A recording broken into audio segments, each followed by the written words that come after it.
Welcome everybody to Talk That Talk, where we have the unfiltered, unscripted, uncomfortable conversation.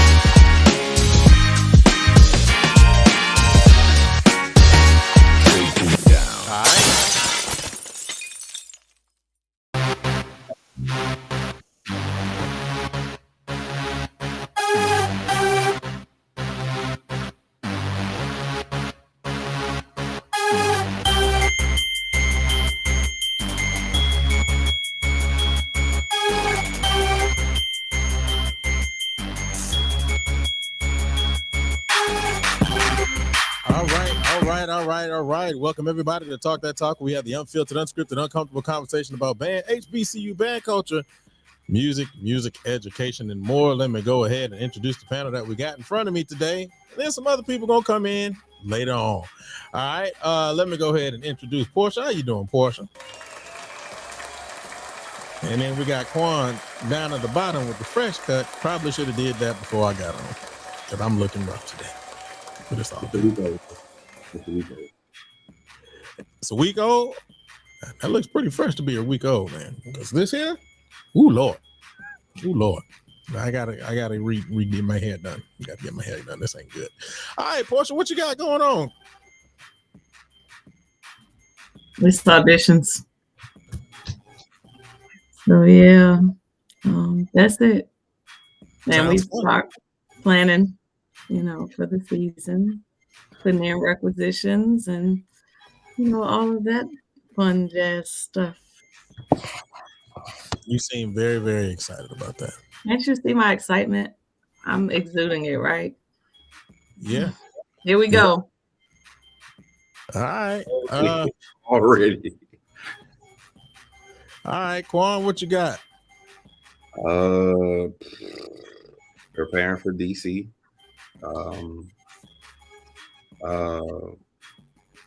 Preparing my mindset for the next school year, what we're about to walk into. For those that, are aware, Houston ISD, we're going through some changes. So be prayerful about that. Just another season just ended and it already began. So yeah, I'm seeing a lot of my band director friends and so on and so forth. I feel like their summer just ended, but I see a lot of them in camps, like band camp, stuff like that. And it's just like, good Lord, did y'all breathe? So my hat's off to you, bro. That's what we was doing. That's the only breathe we got. As soon as it was over, all right, we good. All right, let's go. Yeah. So, but yeah, definitely my hat's off to you and all the other people who are in camp right now doing those band things, getting prepared for the upcoming year. Hats off to you. My prayers are with you. Don't be surprised if you see me in one of these spaces. So that's all I'm gonna say. Don't be making that face, Portia. I just said don't be surprised. I didn't say I was back in the game, but I just said don't be surprised. That's all I said. All right. We got a special guest coming in right now. Well, I'm not gonna do a big, huge announcement. I'll just let him be able to talk to us and tell us about himself. But I want to go ahead and bring him in real quick. My frat brother, Quan's frat brother. For some reason, we always seem to get the right brothers on the show, and those alpha men. So let me go ahead and bring them in. What's going on, brother Jermaine? What's good, brother? How you doing? I'm doing just fine. How about yourself? I can't complain. Everywhere we are, you're gonna find a brother. Absolutely. Yes, sir. All right. So what you got for us today? No, I was appreciative to be invited to the show today. Brother Quan told me to come through and speak about, I guess, what we have going on currently. As I am one of the individuals, or the individual who came through, helped the uniforms situation out with the brother over at Quan at Worthington. at Worthing High School, which I am super appreciative of, brother. Thank you for that opportunity. And I'm killing it over here. My company is Student Union. Um, don't ask me how I still was able to get that name, copywritten and protected, and being that it was, a student union in every school that we go to, you'd have thought somebody would have took care of that. But, alphas take risks all the time. So we was able to get that going. The business side of what I do is custom embroidery. Um, I would say printing on all type of different garments and duffel bags and whatever accessory you need for your business. We also do marketing and advertising setup for you, consulting work. So we've got a little bit of everything in. I'm also a licensed vendor for Alpha Phi Alpha Fraternity Incorporated. Also holding licenses for several other universities, like Dillard University, Xavier University, and a few others. But I like to mention those because I'm from back home, New Orleans, Louisiana. And yeah, man, we're just trying to get it going and get it bigger than what it already is, So I just want to go ahead and start out by saying that now I understand the connection, the New Orleans thing. There you go. So I got that. He played trumpet though too. Okay. Yeah. Right. So if I go back a little bit, I marched section leader on trumpet at Elsie Forche Senior High School. It's no longer there, but the campus is still there. We got taken over after Katrina. So, but the folks still stand tall uptown. So, hey, Robin too. So Robin just a legend. That's she's just a legend in the city. Yeah. Got it. Why didn't you choose to go to a university for a band? It's one of the things. Either you will follow through with it and go to a university for band, or you just look at it like you passed it. And I was in that position where I was getting money. Wasn't really trying to go to school right off the back after high school. I had the opportunity to go to Southern and march there, but just wasn't really in my favor because the money was looking better than it was the college situation. And then I realized the college situation helped me get more money. So that was that. But I went more into a business side, entrepreneurship side, rather than just doing college right off the bat. And I have no regrets, but it would have been fun to go into that. But I still have my chops, so ain't no thing. All right. Cool. So one thing I want to make sure that I do is I want to make sure that I can get your information and I'll put it inside of the chat, and also that I can put it up and make sure that everybody knows how to get to you. Okay. Quan did show me some of your work. You do great work. So I'm definitely going to endorse his work at this particular moment. Did you make that shirt that you got on right now? Yeah. So see, there you go. Yeah. And it's clean. He got some good work going on. So we're gonna make. I don't know what that was. Was that you, Quan? That probably was my phone. Sorry about that. No, you good? Because mine be going off like and be hitting the Power Ranger daddy. So we good. But no, man. But I definitely gonna endorse your work, man. So he does some great work. So we're gonna make sure that we put his information up as we are going throughout the show. So you gonna hang out with us for the rest of the day, or you good? You ain't got nothing to do? I'm wide open. I got hella time right now, except for actually my machine is still working on Quan stuff is still working, so I can move manually. So Quan taking up all your machine time. Man, if you would have known, but I'm not gonna put them out there on the time frame. But again, it is what it is. But we crushing it right now. So I got some time. Okay, cool. Hey, we gonna keep you in there. One thing, Julie, I do want to say, bro, like when it comes to customer service, because as Black-owned businesses, that's big for us. Like it's like Chick-fil-A. Like I ain't gonna much lie. Very, very, very detailed. Customer service was awesome. Contracts was on point. Was able to work with numbers. When I say the stitching and embroidering is like top notch. Like we got some jackets, bro, on the back of it. We got one of our logos. It looked like lion jackets on the back of it. No lie. So I if you looking at Greek stuff, I say hit him up. Like, I know we push a talk, Black-owned businesses. So that's one of them. If you're suits, t-shirts or whatnot, and I'm not talking about the vinyl that's just screened on and you wash it and then it wrinkle and cracking. I'm talking about it's on point. Everything top notch, real talk.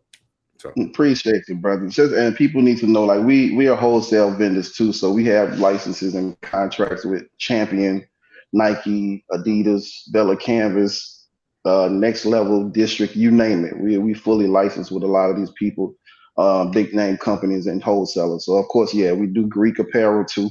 And I mean, it pretty much if you're a small black-owned business, we help you out with that stuff too. So we're here for you. You know, as soon as you say they look like line jackets, you know our eyes got real big because you know we quick to do so. We quick to put some line jacket kind of stuff on our stuff. So hey, Straight up. absolutely. And matter of fact, I actually need another line jacket. Man, you know my line does not Me have too. a jacket. Hey, we actually we actually need line jackets too. So While y'all talking about that, I get the Silks custom gear every year. So yeah. Holla at me, baby. We definitely got you covered. See, look at Last year they got hockey jerseys and t-shirts. I always give them like a couple of different things. I got some ideas for this year that's gonna need some embroidery, so I'll hit you up. All right. See, well, we love taking your own personal projects and bringing them to life. You feel me? So that's what we love to do. Makes life easy. Action. I love it. I love it. See, this is what we do, man. All right, man. Malik said he love your hair. Me? Unfortunately. I'm laughing for a reason. She probably gonna tell you the reason. Yeah, it's a wig. I just put it on today. I got the Cleos under here, like literally, it's a wig. But thank you. Wow. Yeah, I knew she was. No, it's just a really good wig, guys. It really is. It's just a wig. She has let us know that every time that this show is over and this camera go off, everything. All right. We actually have another special guest back here. I'm gonna go ahead and bring her in, and she's gonna tell us who she is and introduce herself. All right, so let's go ahead and bring her in. Hey, Jada. Hello. How you doing? I'm good. Good. Go ahead and give us a little introduction.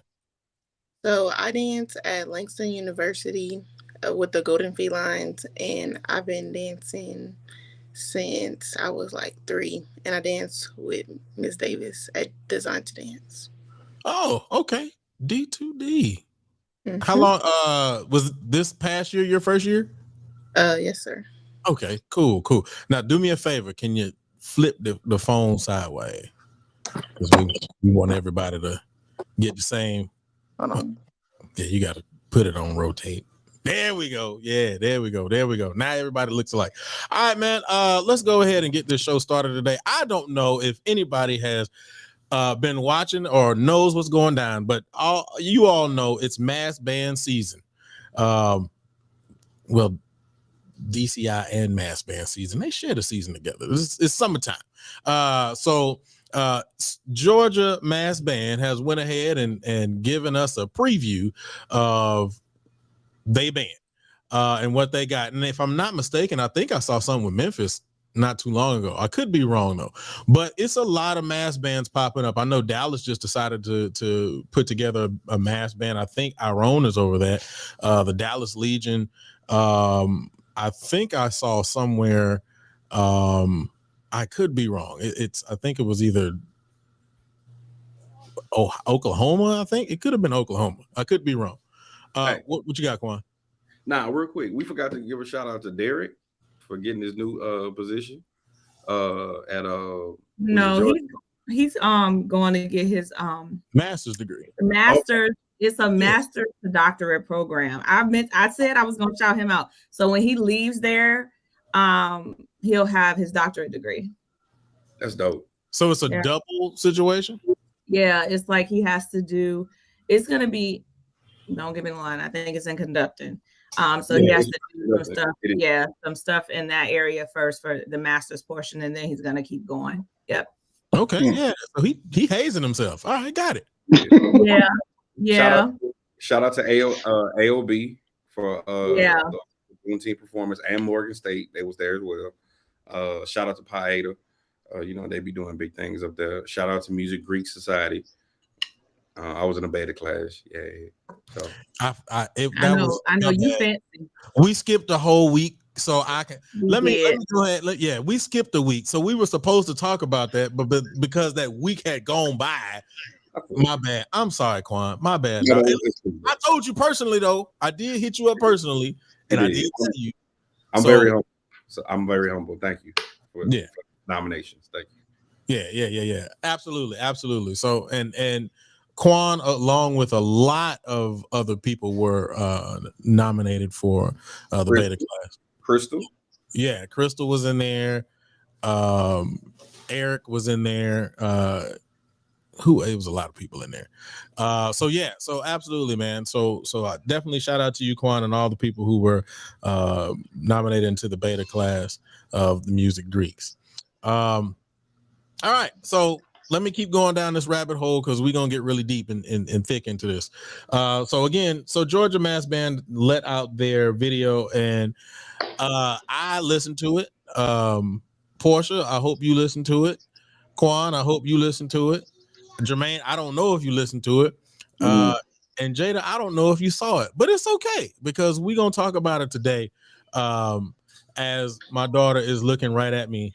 Hey, I know, but go upstairs. See, this is the first time I have to do it. Go upstairs, baby. Go upstairs. I love you. All right. But my bad. But yeah, so we're gonna talk about it today. And I saw a post that was very interesting, and I don't know if it was related to this or not, but I still want to bring this up, and then this is going to lead into the first question. So hold on to your butt cheeks. Here we go. The post was, and I'm not going to use the curse word that was used at first, but dang. You already know it was the other word. And I sent this to Quan, I think. Is all summer band about being loud? All I keep seeing is be loud, someone louder, this section not loud enough.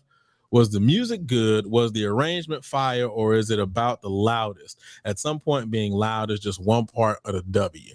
So my first question to the panel is going to be this. What is the criteria for good? What is the criteria for good? All right. I'm gonna start with Portia first on my left. Why is it that every time Quan get it? Let me stop. I was about to ask about you and the sticking because every time you get a moment, but then again, that's where you are. That's what you're supposed to do. Anyway, Portia, what did I put? What is the criteria? Good Lord, what is the criteria for being good? Go ahead. It's subjective. Everybody doesn't agree on what's good and what's not. Some people think that if it's loud, it's good, that loud equals good. And I don't believe that's the case, but it all depends on what you like. In my mind, a lot of that stuff was unrecognizable. And luckily they put the songs in the description. So that helped me because I don't know none of them songs. But I really didn't know them as loud as they was playing them. So it's subjective. That's what I'm gonna say. It depends on who you're talking to. We don't have a across the board good, and we should because it's music, but we don't. So yeah, it's subjective. It's all depends on who you talk to. We're in this era of like fake news, and you can have your truth and I can have my truth, and there's not a single truth. So it just depends on who you talk to. Okay. Quan, what is your criteria for good? My criteria or what we're saying? I just want for clarity. What do you mean? I don't even get your question. What do you mean by your question? So you said his criteria or the world's criteria or the band world? I'm going off of the world's criteria. Oh, well, our criteria isn't consistent because if we're just gonna keep it 1,000, some of the same people that's saying it's loud will like some of the videos that's loud and then wrong. You dig what I'm saying? So it's like Portia said it's subjective, but people are not willing to die on their heel for what they think is good because they wishy-washy themselves. Like some of the people that made the comments, if this summer band is loud, so forth and so on, some of them same people are part of the community that say, blow that hoe. So it's like, which one is going to be? You dig what I'm saying? So it's like, we're inconsistent, and it's about what's trending at that moment. So what my criteria is, if I can understand the melody, have a counter melody, have some balance, tuning, like that's good to me. It's okay to be aggressive. It's okay to have, a different form of articulation. But the problem is when you get lost in the song and you can't even find the melody because your whole notes and half notes and your harmony is too loud, then that's the issue. Okay. Jermaine, what is the criteria for good? I will say what he said, what Quan said was pretty clear. From where we come from, band is like top over athletics at all times. And we always had those embarrassing moments where, of course, marching in parade season, you have those people that's just extra, extra loud. And you have those that sound extra, extra good. And there's something really true about being loud and wrong. And we don't give enough push towards those who are just extremely loud and wrong and talk about it, because they might have those people that's just fans of that group, and it's acceptable to hearing that. They might don't even know the clarity or the color of music. They don't get those type of things. They just see that, okay, this is my band that I appreciate. I'm supporting them regardless. And there should be a point where you draw the line about that, because in music, if I can't hear the music, it's not either read right or taught right. And it's important for me to understand it just by listening to it. I should be able to pinpoint what song that is. I shouldn't, the music itself, it tells you how to play it. It tells you what's supposed to be loud and what's not, what's supposed to be present and what isn't. So if we're not reading the music correctly, we're just acting a fool out there in the field at this point. So I'm a person that's open to more quality and clarity versus you just being loud and wrong. Okay. Jada, what you got? What is the criteria for good? You sit in front of the band at any point and you got to be able to swing and sway and do everything in time. So what is your criteria for good? I feel like the criteria for good is like if it actually sounds like the music, because when we practicing, usually we don't have like the music, like the band music, so we practicing to the actual song. And so if it doesn't sound like the actual song, then it's just not it. And like it shouldn't have to be loud, it just has to be good, like not good, but like the actual song. That's it. Okay. So I saw a comment and I'm gonna actually respond to the comment, but I'm gonna ask you all this question. For those of you guys who heard it, and for those of you all who listened to it, was it good? After the warm-up, for me, it was an all of it was real. I'm telling you, I had to Google those songs. I don't know none of that stuff. And then I had to go back and listen once I found the song to see if it sounded like the song. But a lot of it didn't really sound like the song because everybody was just blowing it. It was just loud. Like their whole bodies was moving. I feel like some of them was levitating. They was blowing in that horn so hard. Like it was just a lot. And I don't know how anybody walked out of there not deaf that was on the other side of that listening to that. I don't know. I did have to Google these songs. I don't listen. I'm gonna tell y'all, if you ride in the car with me, it ain't gonna be no current music. I'm telling you right now, I don't listen to that stuff. It ain't for me. So no, I don't. I have to Google it every time Norfolk State does a dance routine, except for when they did that old school one last year. I Google all the songs. I do. What song is this? Well, Malik was in the building, so I will say that, and he probably has a different perspective when you ask about how you survived in that gym. Quan, was it good? So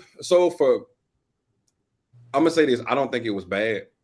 Being honest, I don't think it was bad. Now to Portia's point, I don't know them songs, and I think that affects it too, though. You know what I'm saying? Like it really does. I think that affects it too. However, I don't think it was bad. And if we're gonna be honest, as they progress throughout the year, I think they're gonna get even better.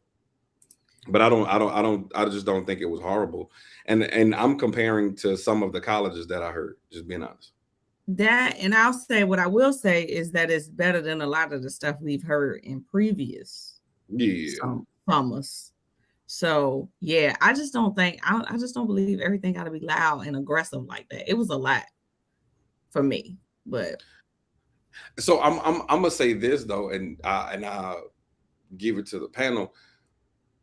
It's really hard for me to hear that type of timbre from a Georgia school, like a Georgia, a Georgia State ensemble.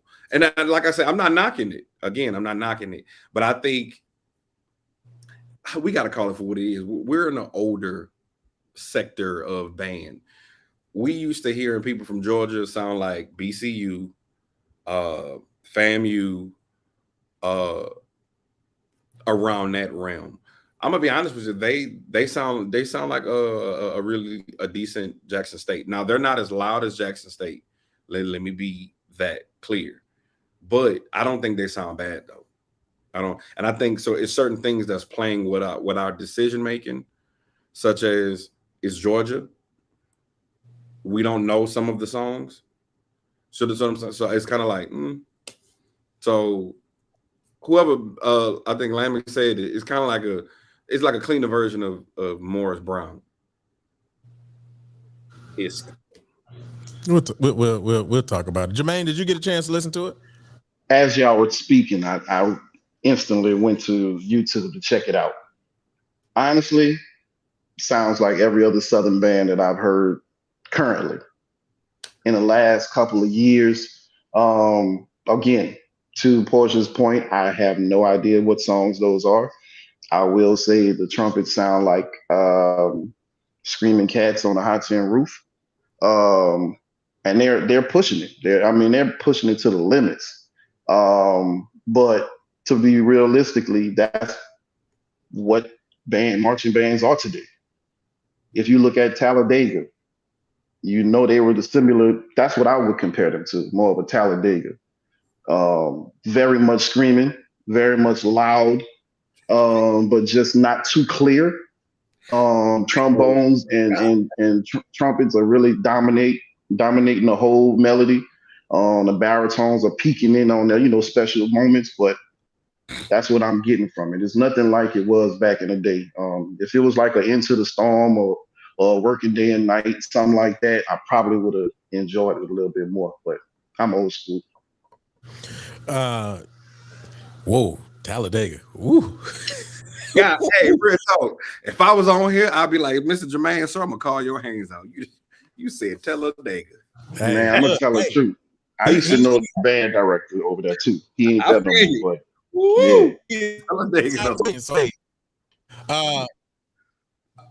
Jada, what about you? Did you get a chance to listen to it at all? No, sir. I didn't see it. Okay, good. You ain't missed much. So no. So I got a couple of things. First of all, I can't remember who said it. They sound like Jackson State. I think Quan said it.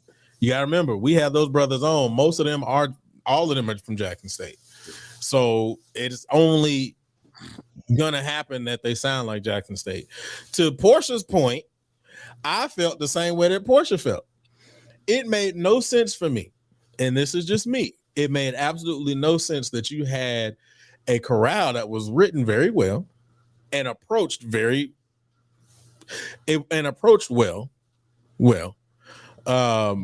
Intonation was still everywhere for me, but approached well. And then after that, balls to the wall. I could care less about whatever I just played. Balance and blend, melodic line, all of that goes out of the window for the crank up. It just, and to me, that just showed that you could do it. So right. I don't think the location was the place. Like being in the gym. The gym, yes, the That gym echoing. is a gift and a curse. Everybody in there is deaf today. Yeah, they probably would sound better outside. Maybe. But let me ask you guys this question: does knowing the song really matter? Like, does it really matter if I know the song?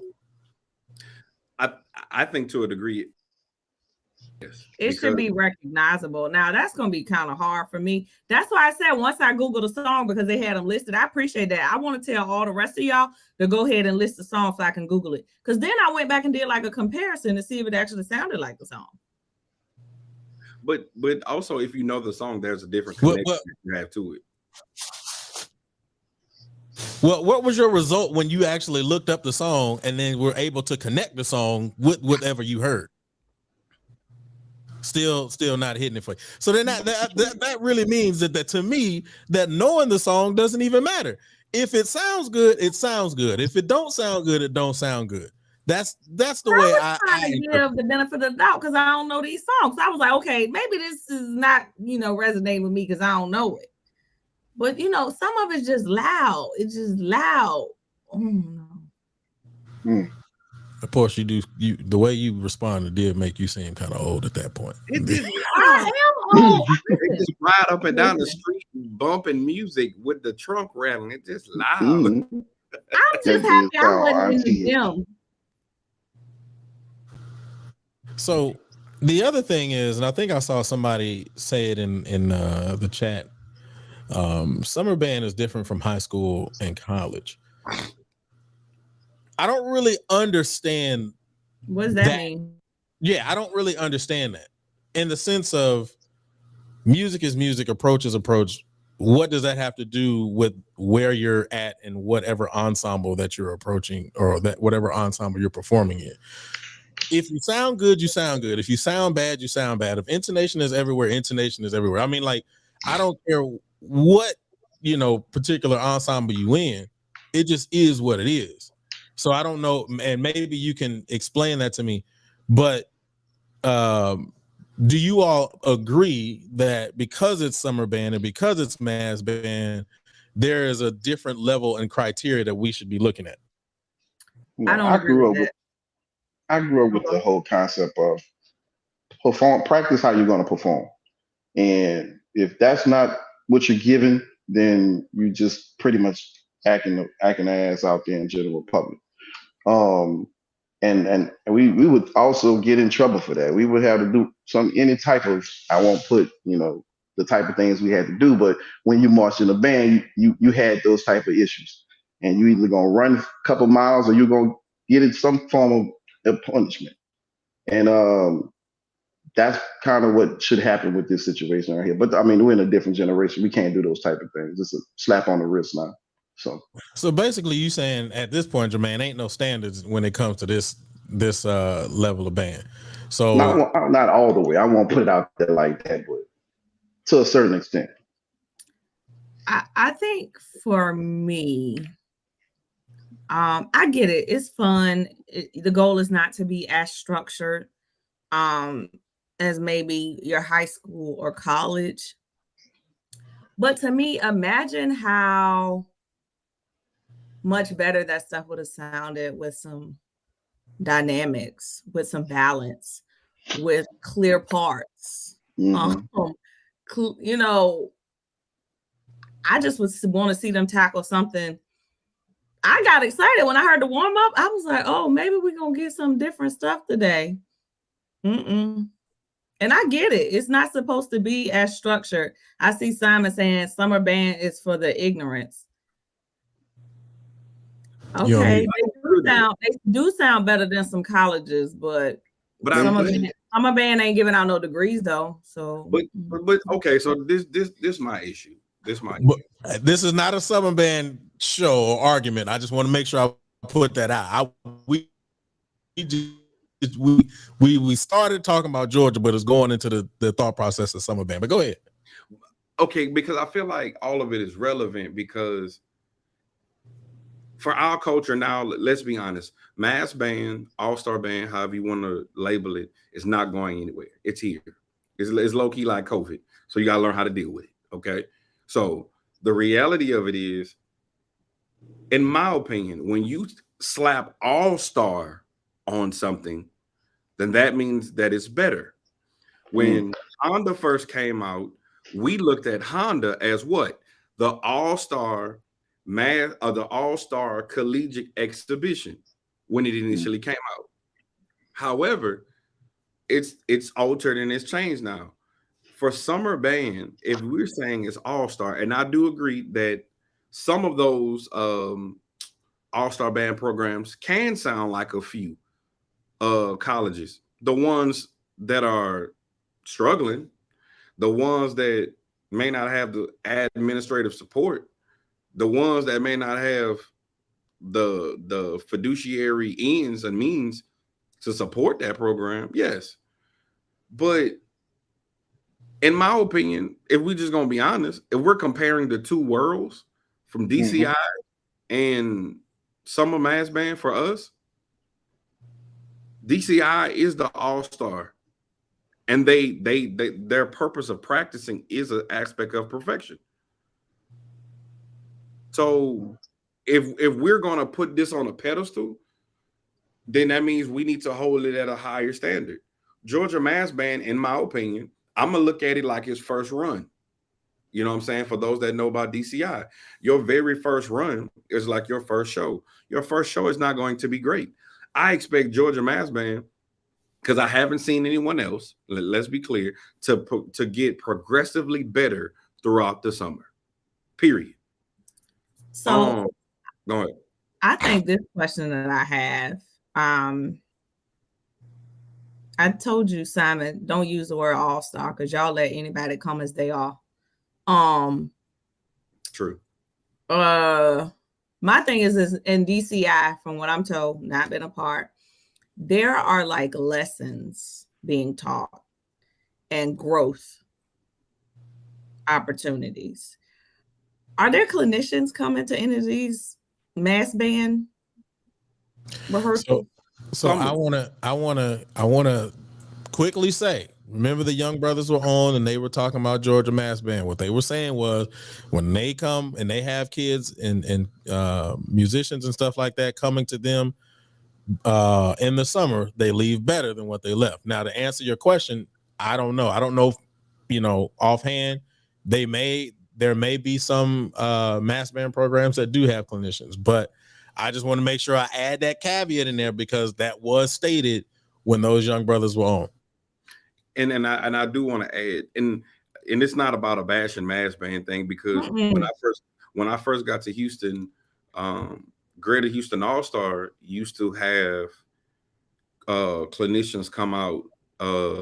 Brian Simmons, when he still was at Southern, came down. Dr. Little came down from Jackson State. So they did have people to come down and facilitate some of the practices and whatnot. But like I say, I don't want to make it about this mass band and that. But my thing is, for us, if we're going to, kind of like when we had the Crucial Conflict show, we have to be intentional with our words when we say things such as like it's for ignorance. Nah, because that's a representation of the culture. So if we gonna hold it to that standard to be like, we're going to give you the green light to represent all of the Black culture, so to speak, then it shouldn't just be for quote unquote ignorance. And I know we say that. However, what I do want to be mindful of is, at the end of the day, kids should get better, period. And I think the more and more that people put out what they're doing from a pedagogy standpoint, the easier that band directors are going to feel more comfortable to lend their kids for the summer towards those particular programs. I say it all the time. If you have a pamphlet and say we're going over breathing, phrasing, buzzing exercises, all of this stuff that they're gonna come back with, I'm gonna send my kids every time. But if you can't, if you just blowing that hole, then why do it? And that's from a band director perspective.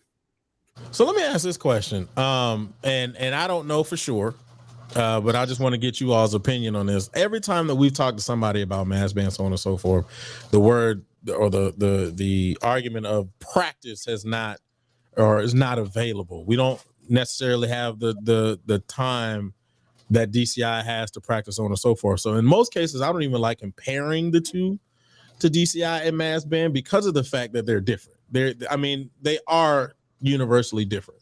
There are times and opportunities when it comes to DCI where kids can practice, coming up towards the spring training.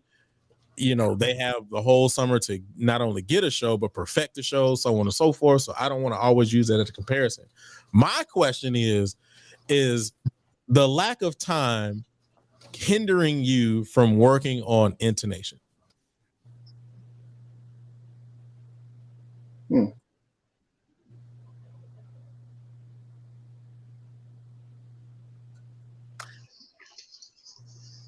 That's a good question.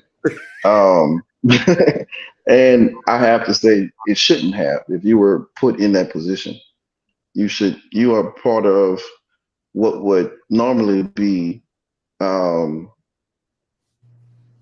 you should be looked at at a higher level if you're selected to join these type of situations. And I don't see what time has to do with it. I mean, if you read music, you can read the music. The only time you really take for you to do is to actually blend together. You're working together at this point. When it comes down to learning the music itself, you should know that at this point. You should be able to sight read that. You should be able to practice that on your own time and get to the point where you come together as a unit and y'all play together. Then you work on the technique and all those type of things from a director standpoint, how the director wants it to be played. And when you get down to the performance, you should be yoking at that point. But I can't say time would be a deterrent in that situation. I'm gonna say this, and I'm gonna just put it out there. You gotta study to know how to properly tune your band. I'm gonna just put it out there. Like we just think that there are so many tuning methods. Because we think sometimes, and I'm gonna be honest, when I first became a band director 10 years ago, I thought I just put a concert F on, you match it until you don't hear any vibrations. Mm-hmm. But nah, outside of pushing in, pulling out, if it's woodwinds, pulling the barrel, pulling the mouthpiece, a bell, so forth and so on. If you can tune chords pure or what's the word I'm looking for? Drawing a blank, Julian.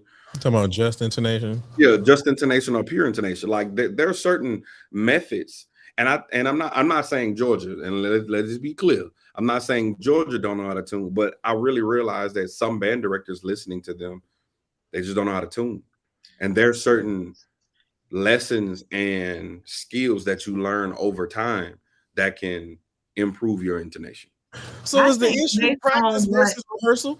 No, I think I don't think that's important, Julian. From what Simon is saying, it's just not about all that. It's about using the time we have to prepare for these performances, but it's mostly about fun. Yeah, were they out of tune? I don't think they were even out of tune if we were talking about. We're not talking about them. We're just speaking in general. In general. Got you. Julian's question was about intonation. Okay, got you. Yeah, I mean, at that point, right? I agree with you on the fun side. Julian? Yeah.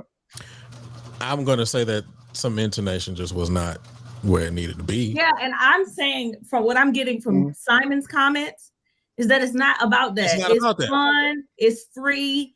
It's, where you have a limited amount of time to get these people together, and we're doing it, and we're doing it well. So y'all shouldn't be worried about all that. Well, and to me, that just seems like a contradiction. I'm sorry, but go ahead. Listen, this is what I'm getting from Simon, and I don't all the way understand it, but this is not my realm. He's saying the bottom line is that these people having fun, and we need to let all the other stuff go. Do you film it though?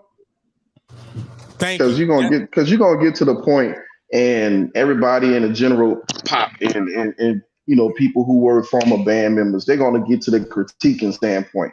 And of course, these children are going to see those comments because we're going to look at it from, okay, if you're putting it out there to the world, that means you see it as perfection. So do you film it or do you just let them have fun? They filmed it. Even if they don't film it, everything is out there now. So if you plan on going out there as a unit, if that's not your focus, that's not your focus. And if that's not your focus, you need to be able to handle whatever criticism comes back from whatever is not your focus. Facts. Again, is the issue, because to me, this is the way I see it, and this is kind of how I'm understanding it, is the issue practice versus rehearsal. Because we do know that there is a clear difference between practice and rehearsal. Yeah. So is the issue you don't have enough time for practice, or is the issue you don't have enough time for rehearsal? Okay. Because in rehearsal is where intonation can come in. Practice is where you're going over the music, in which 9 times out of 10 you probably should have got before you showed up. Now, when you show up and that's when you get the music, now that's a whole nother argument within itself, which again, at that point, I don't know if that's how it works. But if you have people signing up for the situation, you may have a contact or something, you can send said music out to that person and then they can get it. But if that's not what the case is and they're showing up for practice, then okay, argument there, you got it, I can move on. But so then that means that the responsibility falls on 2 people. If it's rehearsal, then that means it falls on the directors. If it's practice, it falls on the student. So that can differ. You know what I'm saying? I see Chuck's comment. He was like, mass band is like A&1. Absolutely. But what I realized, like what we have to realize is at the end of the day, what you do now has a ripple effect over some time. Mass band, like me and Jermaine had the conversation, because I think, Jermaine, you said you was in the first New Orleans public school. Yeah, I was in the first New Orleans public school all-star band. And so go ahead. Man, that was first of all, we had just, if I'm not mistaken, we had just came off of just parade season and stuff like that, where we're already competitive. Everybody in the city is already bumping heads because we didn't beefed out the whole parade season or whatnot. And now you put the best of the best out of all the schools in one location. You got people that you battled against, who gonna play first, who gonna play second, because you play whatever you played at your school, and you competing with that. Then you got to go against the individuals that you may have some type of words with, because back then we didn't have cell phones and all that. We was face to face with what was going on. I mean, we didn't have like social media to talk a whole lot of shit, but we did that face to face. And now we got to work together. So you got to, when it comes down to the rehearsal side, in my mind, I'm still thinking I'm better than this person. Then you got to compete with that, and then you got to still listen to some other type of style of directing from a band director that you never even worked with. So it's a whole bunch of different situations that you got to, different barriers that you got to fight against to put these type of bands together and make them gel, which is nearly impossible to just impossible at the end of this day. All right. Let's move on, because we didn't stay on this topic long as we possibly could, and I want to get to some other stuff. All right, so let's go ahead and do it. Welcome everybody to Talk That Talk. We have the unfiltered, unscripted, uncomfortable conversation about band, HBCU band culture, music education, and more. Go ahead and tap that like daddy right now. Don't even wait on it. Just go ahead and hit it right now. Also, please make sure you subscribe to the Passionates Network and turn on notifications. This episode will be up on all your podcasts and networks. Just type in Talk That Talk, except for on Apple Podcasts, where you can type in Real Talk That Talk. This next one I think is gonna be quick, maybe not. Here we go. Do all arrangements sound the same? Quan, what you got? Bro, I don't like you. All arrangements sound the same. Hey, what you think?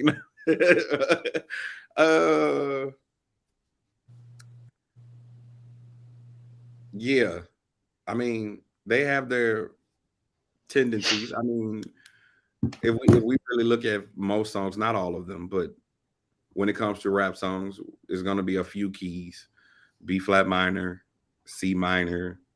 Somebody may do a little G minor, D minor for the most part. Right?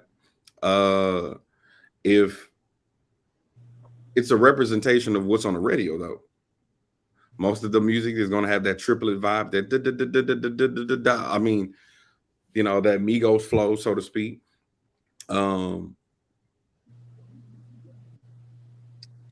Yeah, for the most part, for the most part. In my opinion, I'm gonna be honest. I really wish they would the old school arrangers and new school arrangers could like do something together and do master classes like at HBCU Consortium. That's my opinion. But for the most part, yes, they sound alike, bro. Portia? I think they can. I mean, but there are some schools that are going to approach stuff differently, regardless of whether it's a rap tune, a ballad, a march. Some schools are going to approach things differently just based on their style. But a lot of and I'm going to speak specifically to rap, sounds the same. But I don't know that that's necessarily a band thing. That's a culture thing right now. All this music on the radio sounds the same. That's why I listen to it, and I don't know these songs. But I mean, I think it's a yes and no. A lot of it does sound the same, but I think some schools are gonna just approach rap tunes differently than other schools would, which will likely impact how it's, sounds. Okay. Jermaine? I think we would probably all agree with that, what Portia said. And it's really up to the arranger, I think, to see, like what this arranger is listening for. Are we looking at the culture of rap music, and specific to how we all arranged our music? So are we looking at how other schools arrange their music and make it more competitive in a battle formation? Because when I hear a lot of stuff that Southern does versus what Grambling does, Southern writes their music for battle. They don't really write their music for performance purposes. They have an intro, they have a couple bars that they're putting in a verse, but they have that breakdown to prepare you for what may supposed to be loud, which it just seemed loud because they had a breakdown. But if you go into like a Grambling where they play even the ad libs and all of those type of different melodies inside of the music, you miss those components in a battle format. So I just think it's based on how you write your music, and that determines what your performance of that music will sound like. Jada, do all arrangements sound the same? Not really, because some bands sound like better, and then some bands are like they play it, but it's not really that good, or it's just trash. Yeah. Thank you. I was waiting for her to say it. Some bands play it better than some bands are just trash. That's she was getting there. Yeah. She was trying politically correct. I feel you. But like some bands don't sound that good, and it's just not good to listen to either. That's true. Let me ask you guys this question. Is there a time where we're going to get back into 3-part harmony trumpets? I'm just asking, because at some point, and this is just me, at some point, unison trumpets and mellophone playing the second trumpet line is just kind of odd to me. I mean, I understand what you're trying to do, but is everybody going to do it? I'm just wondering. And that's the first question. But then the second question is, I know a lot of you all were saying pretty basically the same thing. Let me ask you, this is also a second question, so y'all can bounce between the two questions. If Bethune writes a rap tune, I can't name a rap tune out here because mostly like y'all, I don't listen to stuff either. But if Bethune writes a rap tune, and let's say, I don't know, Jackson writes a rap tune, would will they sound alike? No. No. That's how I said. Some people are gonna approach stuff differently based on their style. He ain't gonna have them in there. Wells ain't having nobody in there just blowing that hoe. He don't believe in that. Double deduction. Triple. You won't have no scholarship. Matter of fact, when BCU played what it was ASAP. It was like one of their intros to like Honda. I think they played like ASAP or International Players Anthem. Like that was a fire little fanfare, but it sound like Bethune.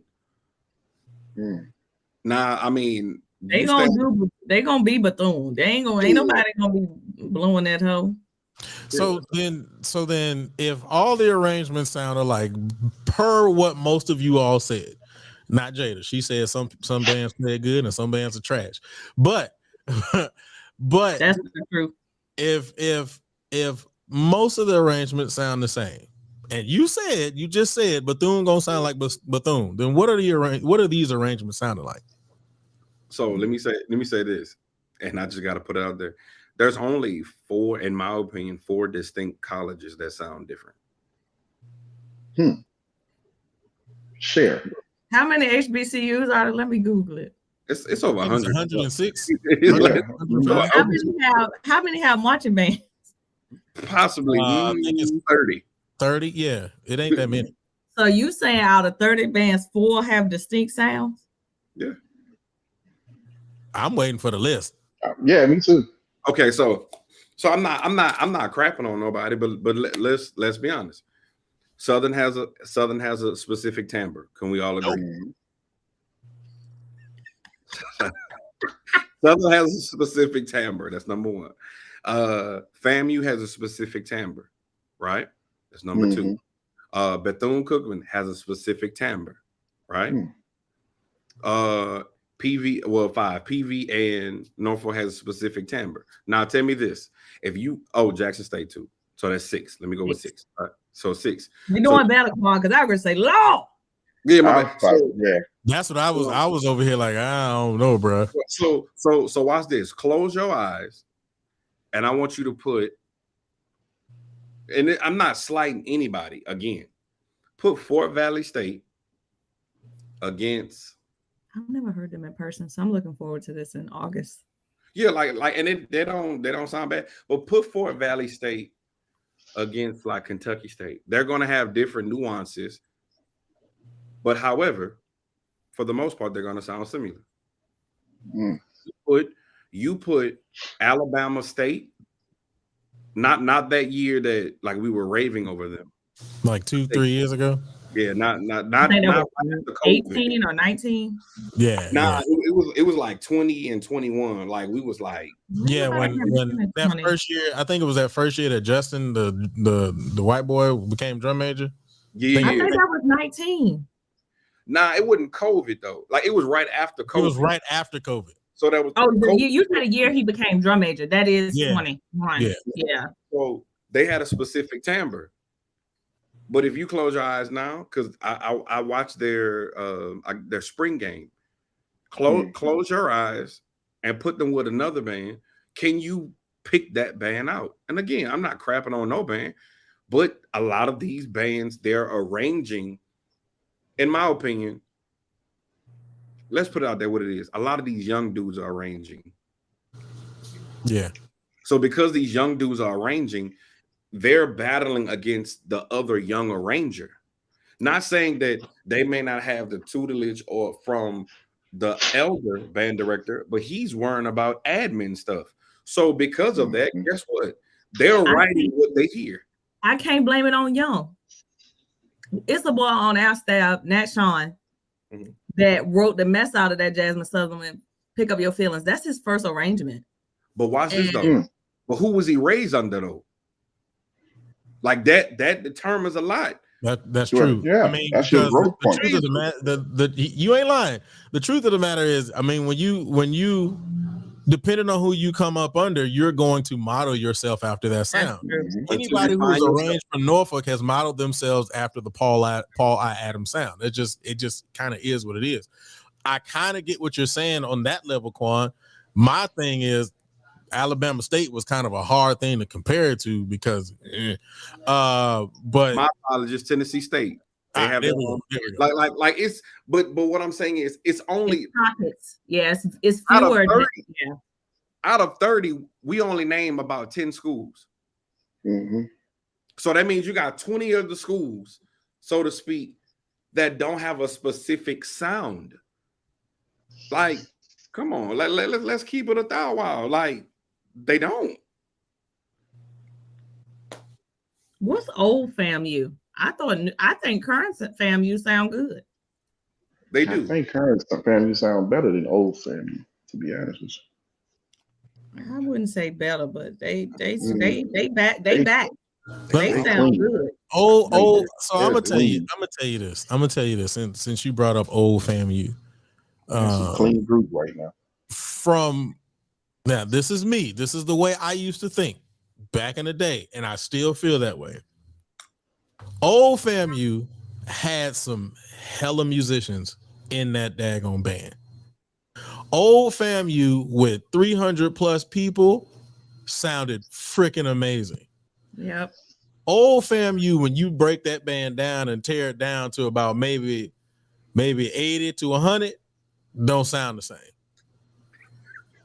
Now that's my perception of it. I used to sit back and be like, man, because we played fam in 03 and 05, and then we played baby fam called Southwest DeKalb when I was at Willow Ridge. So because I had heard of Southwest DeKalb all of my years at Willow Ridge, when they finally came and played us, I was like, man, they're not that good, But then when we played them, and when we played fam in 03, I was like, man, this sounds like Southwest DeKalb.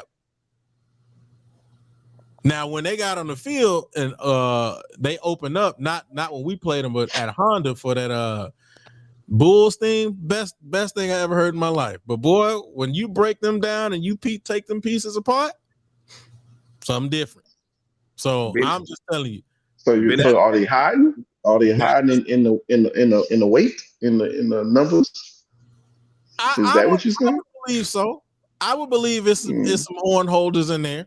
But again, I think that FAMU has some great musicians that come out of there. But here's my argument that goes along with that same thing. There are great musicians in PWIs, but most of their marching bands ain't talking about nothing. Terrible. Yeah. But that's also not their focus. Exactly. Yeah. You hit the nail on the head. So that's where I stand with it. Malik gonna tell you I'm capping. I ain't capping. I'm telling you the truth. Sound Old Alkmaar, Old Valley. But he ain't lying though. Every band that was old had their own particular sound, which goes back to my original question. We said my original question that a lot of y'all skipped over. Are we gonna stop playing unison trumpets and second mellophone trumpet, second trumpet part with mellophone? Because that's really what's happening. We are taking away the 3-part harmonies and trumpets. We'll probably give it a 2-part harmony, maybe.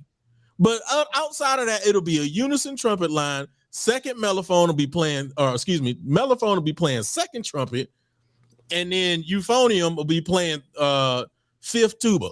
Eli just drove our point home. Before all these bands didn't sound like this in the old days. Right. Then something the music is better. Yes, the music changed, but styles changed. Everybody's trying to compete and beat people at their own sound, and that's weird to me because that's not true. Trying to be something. That's why they're trying to be somebody else. And so you saying these old, when they had their own identity, they were better at it than trying to be somebody else. Mm-hmm. Bro, Malik, you ain't saying nothing that ain't nothing. Why aren't mellophones using mellophone mouthpieces? Child, Why are we taking trumpet players and Whoa. throwing them on mellophone and then making them play on trumpet mouthpieces and not telling them that it's different? It's not the same. Use a mellophone mouthpiece, or you can or you can do what I've seen. I think Fam does, and get the attachment where you can have your French horn mouthpiece in your mellophone. Right. Mm. Those are options. Those are options. Now, for me, I'm gonna be honest. When you're in a high school situation where you're building people and you need mellophone sounds or a mellophone, I think that's a little different. But when you are a university program, get them kids off of them daggone mouthpieces, them trumpet mouthpieces. Wow. And I'm gonna say it. I don't really care what anybody thinks about that. As a trumpet player, as a music educator, bands that down is a slap south in the do it. face. Everybody follow the lead around here. Mm. That's tough. It is tough. All I'm saying is close your eyes and listen to some bands. Y'all can see all that. Let me close your eyes and watch. You'll be like, man, who that is? Like, honestly, it's some bands you'll be like, oh man, that's Southern. Okay. Oh, that's Jake State. Oh, that's Fam. And then it'll be one of them, you'll be like, I don't know. That's such and such. Just saying, bro.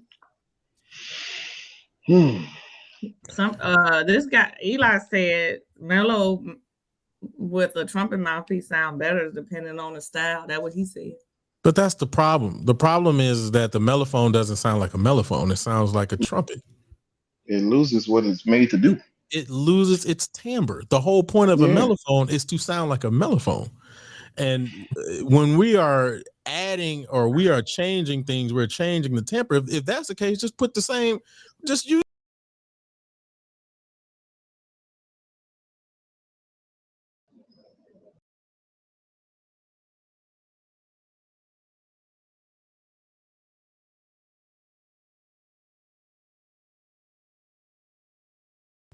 There we go.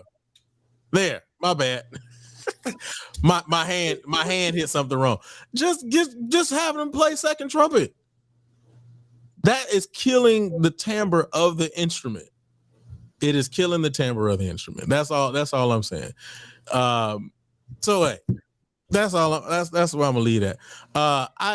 Does anybody else have anything on that topic before we move on to the next topic? Because this next topic we probably gonna get into some stuff here. Let me see if I can pull this up real quick because we do have some sort of commercial break. Let me see if this works. If it don't work, then I'll pull it up a different way. Commercial. I had it set. Fancy. I ain't that fancy, not yet. When we get on Roland Martin's network, then we'll be fancy. How about that? Lord. Oh yeah, we gonna make it there. I'm telling y'all. Watch. Y'all gonna see me and Quan and Posha and about 5 other people on Roland Martin network. Anyway, let's go ahead and do this. My name is Rick. We'll bring this in and we'll come back. That is Rick, by the way. Hey, Rick. All right. Let me get all of us off here.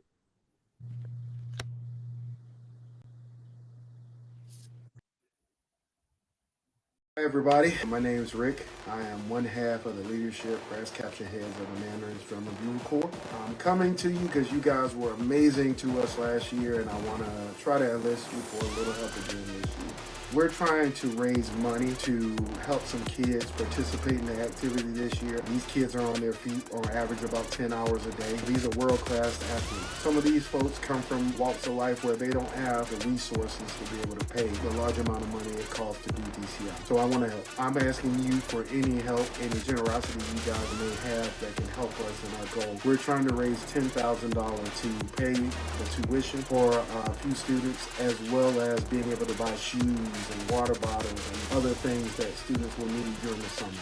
Any contributions that you choose to make, you can make through Cash App, Venmo, and we're also starting a GoFundMe. Really appreciate the opportunity to speak with you. Thank you so much and have a good day.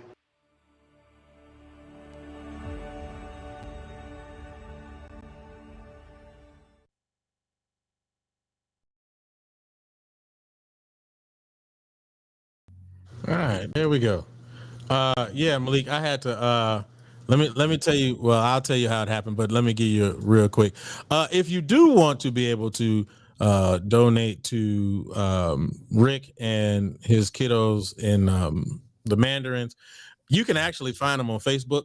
And when you go to Facebook, he has all the information there. But if you don't want to do that, you can Venmo him at Ricardo-Brown-1 or Cash App him at Cadets 2000. I will actually put all of that stuff inside of the chat in 5, 4, 3, 2, and 1. So if y'all can go ahead and you know, help him out, help his kiddos out, man. I've heard this group this year, they got a lot of great stuff going on, and so you guys want to try to make sure that any little bit helps. I was able to give some last year to his kids, man. You know, anything that you can do to help out will be greatly appreciated. Yeah, Malik, I was given this video, I think it was yesterday, but I've been doing so much stuff that I had to cut it like right before the show. So that's why the bed was too hot. So that was the reason with that. When I'm talking about the bed, I'm talking about the music bed that's under the vocal. That's what I meant. Quan was looking at me like, the bed? Why the bed hot? You know, so yeah. All right, let's get on to the next topic. So one of the things that we saw in the Georgia Mass Band was the young brother in the front.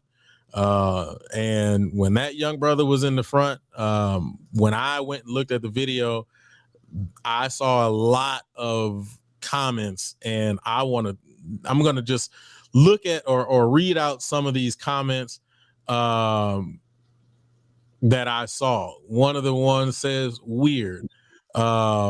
This is disgusting. Sad. Let's see. It's a whole bunch of them. I'm trying to get to all of them because it was so many of them, and I pulled them up. One said that why do you have a man in the front? This isn't supposed to be for men. This is supposed to be for women, not for men. Let's see. I'm just kind of going through it. If I miss it, why isn't the second girl from the right? Why isn't the second girl from the right not leading? Big brother moisturizer, need to go sit down somewhere. Just a whole bunch of comments on top of comments on top of comments on top of comments. And I actually want to bring this up because I'm going to be honest, when the Georgia Mass Band popped up, that was the first thing that I saw was the young brother in the front. That was literally the first thing that I saw. I didn't even notice. I didn't even realize that was a dude. The dude in the front doing the 8 counts? I wasn't paying attention to that. Got you. Is he in the front? He was in the front leading the 8 counts. Now I got to go back and look. Hold on. I'm looking now. Okay. Well, see, I guess y'all didn't see it. I'll share it. How about that? And then because yeah. So I'm looking at about 3 of them. I'm gonna do this like a Zoom video. I'm gonna share my screen. 4. I take that back. Right. Oh, that is a young man. Okay. Yeah. Oh, that's like half in the middle of the video. Okay. Yeah. He wasn't there in the front. In the beginning, right? No. It was a chick sitting there in the beginning. Okay, right. I know I'm not crazy. All right. Okay. All right. So there we go. So that's where it was. That's what I saw. And I wanted to have the conversation about it because I thought it was very interesting, not only just to see him in the front, but to look at the comments that I was reading as well. So here we go. I'm gonna just go ahead and put it out there. Should a man lead the line? Should a man lead the line? Should a man lead the line? Jada, I'm gonna actually start with you because this is your area of expertise. I'm gonna tell you, you gotta go back to school. So I'm gonna put that caveat out here. Whatever you're gonna say, say it, but you got to go back. I'm gonna say just lead with your heart. Yeah. That's what I'm saying. Lead with your heart. All right, go ahead, Jada. Smith's daddy. You're gonna have to go back out and come in because for some reason your audio is off. So no. yeah, click out and then come back in. Yeah, and then we'll pick up with you. We are gonna wait for Jada to click out and then come back in. Because this does look like it's growing out my scalp. Don't Wow. I mean, it's perfect. Like, we need to give that to like them people off that African show on Netflix. African show on that. There's an African show on Netflix. Yeah. That what's the name of that show? I think it's Young and Rich and African or something like that. Oh, it's I a don't dope know. show. I mean, I'm just getting caught up on the boys. So hey, I am rich. I don't care. Yeah, it's a dope show, but them weaves don't be looking as good as yours, boy. Go ahead, girl. Y'all can hear me now? Yes, we can hear you now. Yeah. I just feel like men, well, I have dance brothers and stuff like with like my other team. I just feel like men can lead it. It's just also I feel like they like if it's a girls team, they should have two coaches. They should have leaders, captains. So they should have like a girl leader and a male leader because men are more flexible than women once they start dancing and they start getting, it's easier for men to learn how to dance than if they get the proper training. So it's just depending on how they dance. I feel like it's a great opportunity for men to like join teams because a lot of teams don't let that happen. Like it's only girls. And it's just like, so it's a good thing that they letting it happen. But it's also like they should also have two captains because a man can't tell a girl everything they could do about leading the team. Like about hair, makeup. Like they could do hair and makeup, but they're not a woman to tell them to do it. So that's how I feel. Okay. All right. Very good start. Very good start. Jermaine. No, let's go to Quan. He's a band director. You should have better insight on this. Let's go to Portia. Yeah, ladies first. How about that? Dang, they just passed this buck around. I know. What I'll say is this: if they were, I don't know if they have auditions or not, but if you allow them to audition and they make the team, yes, I know some men that coach squads that their squad look better than some coached by female. So I don't think that should be a determining factor. If they can dance and they made the squad, you know, we talking about summer band or in general? Well, don't go too fast because that's cutting into another question. Okay, I'm sorry. Well, if they have made if they have auditioned and made the squad, it's like the coach on the team, they could do it. So it's like, yeah, somebody saw something in them. So what we supposed to say? I honestly don't have a problem with it. I even go back to my football team. Like we used to have the Saints, and that is no longer a thing now. It's a unisex team now. And we're in a different time. People are more receptive to certain things. And I used to watch So You Think You Can Dance all the time. And 9 out of 10, the guys were way better than the women. So if the opportunity is there where the design of dance is different in marching bands, I'm saying let them have it. Let them shine, and that brother probably created that dance or something like that. He should be able to perform it and start it off and be seen and that have it at highlight moment. So I honestly don't see nothing wrong with that. Now, what I will say is that I don't feel like they should have on the thing. And they should not be wearing leotards.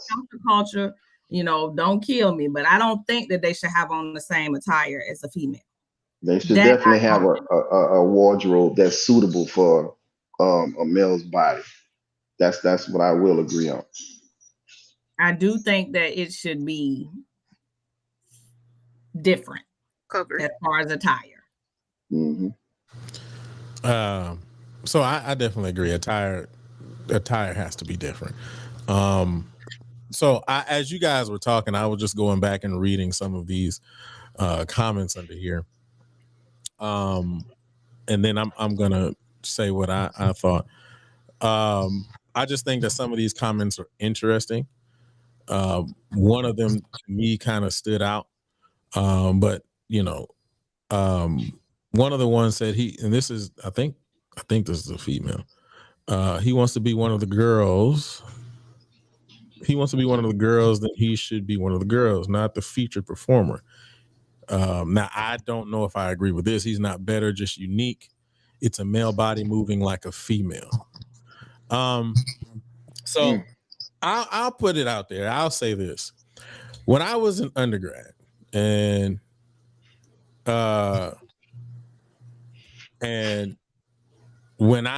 this is when I was an undergrad. So, and this is the information that I got. And I kind of believe this and I stood by this. Somebody by the name of Tim, I'm not going to say his last name because I don't want y'all going to find him.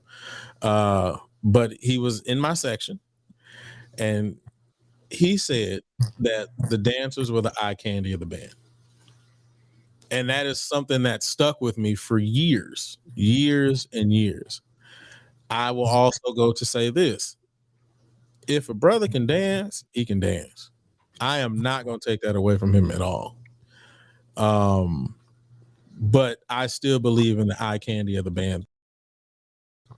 And I kind of gravitate to what this person is saying, Vicky Nelson.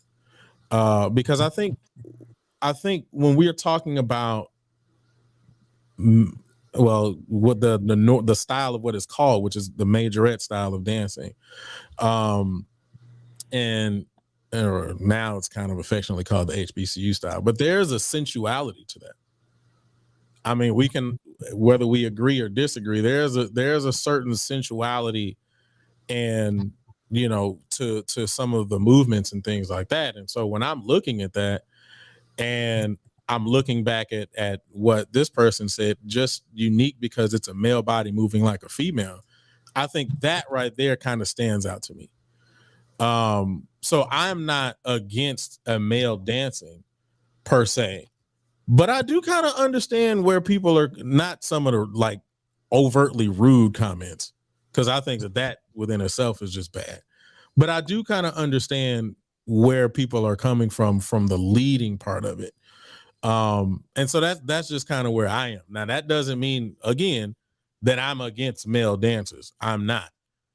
But I there is that part of my brain, the dancers are the eye candy of the band, and the sensuality and the movements, that's completely different.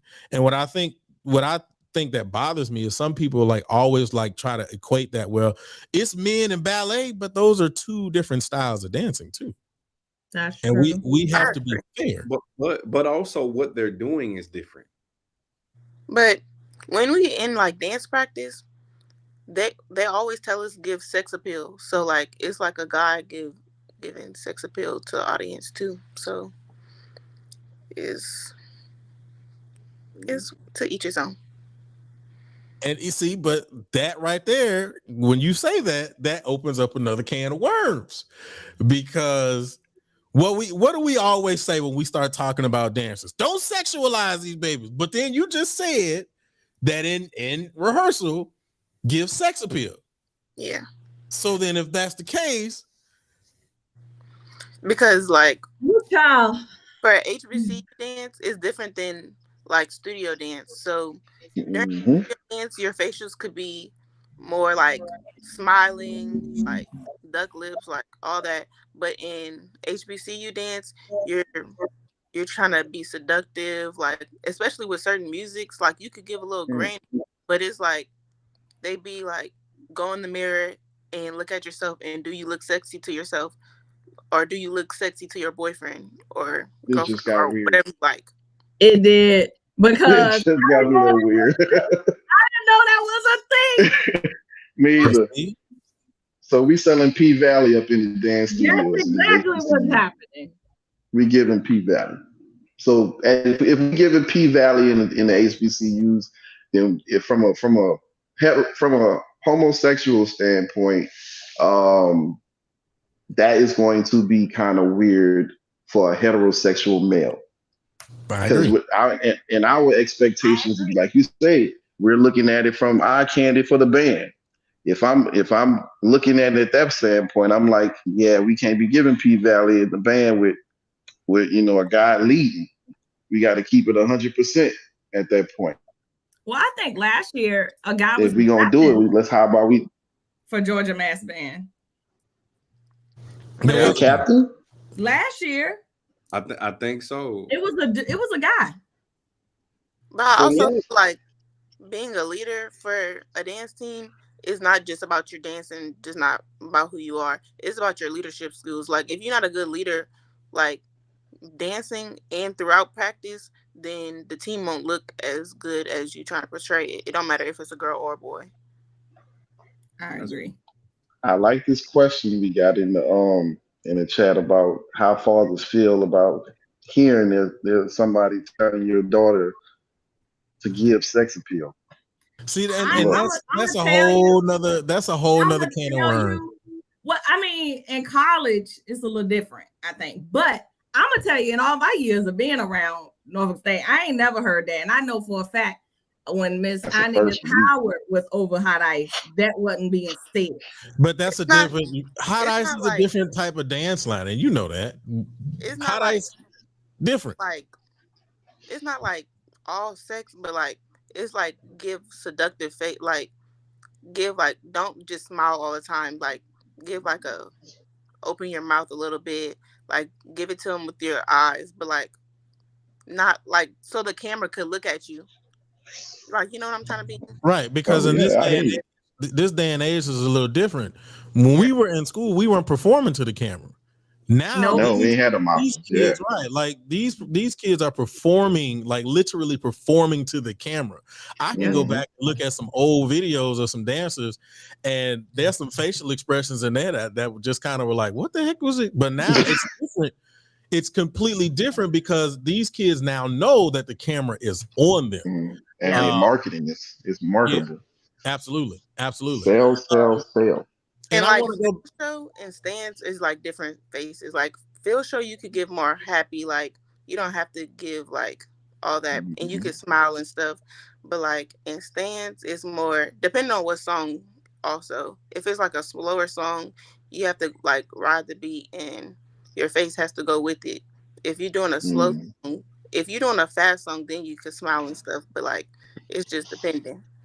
And like I feel like a man could do that, but like it's also like depending on like what the audience wants to see too. That's interesting. A lot of husbands are gonna be telling their wives tonight, I need you to ride that beat. Need to ride the beat. Need to ride the beat. Now I'm gonna go to what Amos was talking about, because Amos said being a majorette was once male dominated when they used batons. Now I was a fan of Jackson State's baton twirler back in the day, because that he could kill. Killed. He was killing. He put it on fire and everything. Bro, that boy used to go in the air for about 20 minutes. Bruh. But here's my but. There was shut up, Quan. Just because I said here's my butt. But pause. Yeah, pause. The thing about that is the fact that there was a level of sensuality and sexuality that he was not giving. He would do heel stretches, splits, turns. He may do a couple plies here and there, and he would twirl the heck out of his baton. But again, as Jada was stating, there is a level of sex appeal that just was not applied to that. which is technique. different than what is asked of the majorettes and the young ladies today, or the dance lines today. And so I think that when we start talking about those different eras, we got to also be mindful of the change in the style of what is taking place. You know, even if you go back and you look at 90s dance lines, 90s dance lines didn't do a lot of floor work. If you go back and you really look at it, like I go back and there was a couple of times where I was looking back at the Foxes and stuff like that, old Norfolk stuff, like a lot of floor work wasn't being done. They weren't doing a lot of that. Now it's a lot different. So I think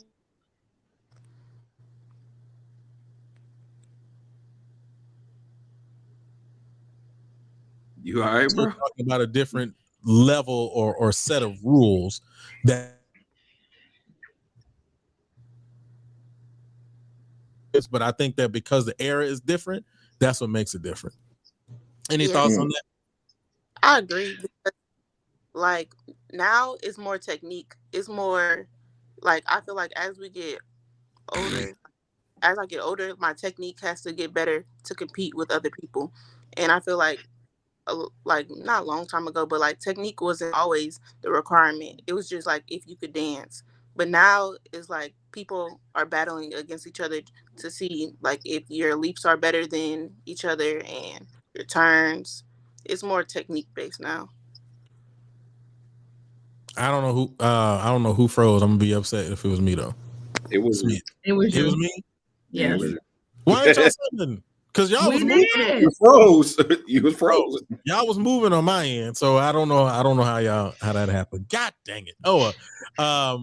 But yeah, so that I agree. I hear what you're saying. But yeah, I just think that's just kind of, you know, where my position is. I just think that being in front, being the eye candy of the band, I just think it's just a different, you know, different level of things. And again, like you said, you got to know who your audience is. And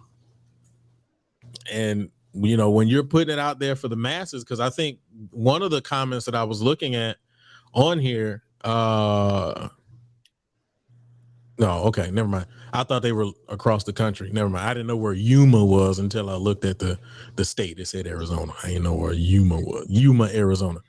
But yeah, and then Amos said something to the degree of what if they started the line. I agree with you guys that I've seen some dudes who've run some lines that got them lines tight. When I was working in Dallas ISD, there was a brother who had a dance troupe. I can't remember the name of it, but his girls was killing. And so I say it again. My new coach is a guy. Yeah. Really, yeah. Oh, cool. Didn't know that. Okay. So I think that there's room for them to be able to, and males to be able to teach and so on and so forth. And I think they do a great job at that. I haven't seen too many bad groups where males were leading in that aspect. But again, in this particular situation, I think that it's a slippery slope because again, you need to know who your audience is. And I think that within itself matters a lot. All right. We ain't done with this topic, but we do have one more topic, and then after that, I'm going to open up the room. If you want to come in and cuss us out, that's fine. I don't care. But I'm going to open it up and let it happen. But here we go. Welcome everybody to Talk That Talk. We have the unfiltered, unscripted, uncomfortable conversation about band, HBC, band culture, music education, and more. Go ahead and slap that like daddy. Punch it. I don't really care what you do. Just go ahead and hit it. If you give us a thumbs down, that's all good too. I ain't gonna trip. Also, please make sure you subscribe to the Passioners Network and turn on notifications. This episode is brought to you, will be up on all your podcast networks. I'm brought to you by Nabisco. No, it's not. This episode will be up on all your podcasts and networks. Just type in Talk That Talk, except for on Apple Podcasts, where you can type in Real Talk That Talk. Last question for the night. Does this open the room for more men to lead dance lines at the university level? That's why I asked you, Posha. Don't get too far into that. So since you were going into that, go ahead, Posha. Child. I don't even know. And I gotta stay, you know, I got my little job, so I'm trying to keep it. Keep your job. Ooh, child. It's a slippery slope. Because of policies, rules, and regulations now, you can't discriminate. But then there's also the tradition, history of the squad. So it's gonna be the clash of the titans. I know that some up here, I just wouldn't even want to see what that reaction would be to hot ice. I don't know, but I think the other side of that is that definitely, I'm not saying anybody should be discriminated against, but I think it's a slippery slope because you also, I can't speak for any other line, but I know for my girls, they get dressed together. They're not in separate rooms and stuff like that. Sometimes if we're in a real rush, they'll duck down into the seats. We getting off the bus. They, you know, the Disneys get off the bus. They on that bus changing.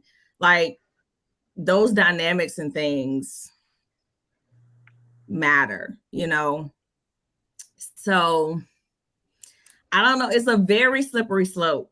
And I imagine that we're going to see more of it here soon. It's going to be interesting because a lot of these college dance lines and squads in general have such deep-rooted traditions that it's going to be interesting to see. And, you know, I was about to say, I hate to be, you know, some of these coaches and some of these positions trying to tackle some of this, but I am one of these coaches. So, you know, I don't know. I think it does open some doors, but what these doors look like and how it'll impact things down the road, I don't know. But I think we will start to see more of it. It's just going to be interesting how it all unfolds, is what I'll say. Because it's not, I can't think of a college line right now.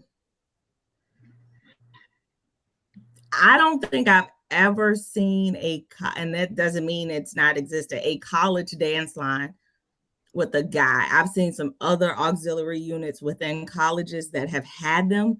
Like V-State had this Beast Baton Twirler when I was in the band or right after I left the band.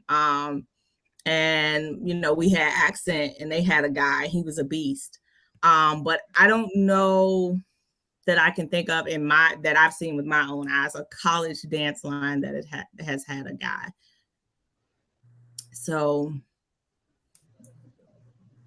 I don't know. I do think eventually it's going to be a thing. What school was that, Simon, that had one? You know, he got all the right. Info. Yeah. That's my 2 cents. Is that it's a slippery slope. So yeah. All right.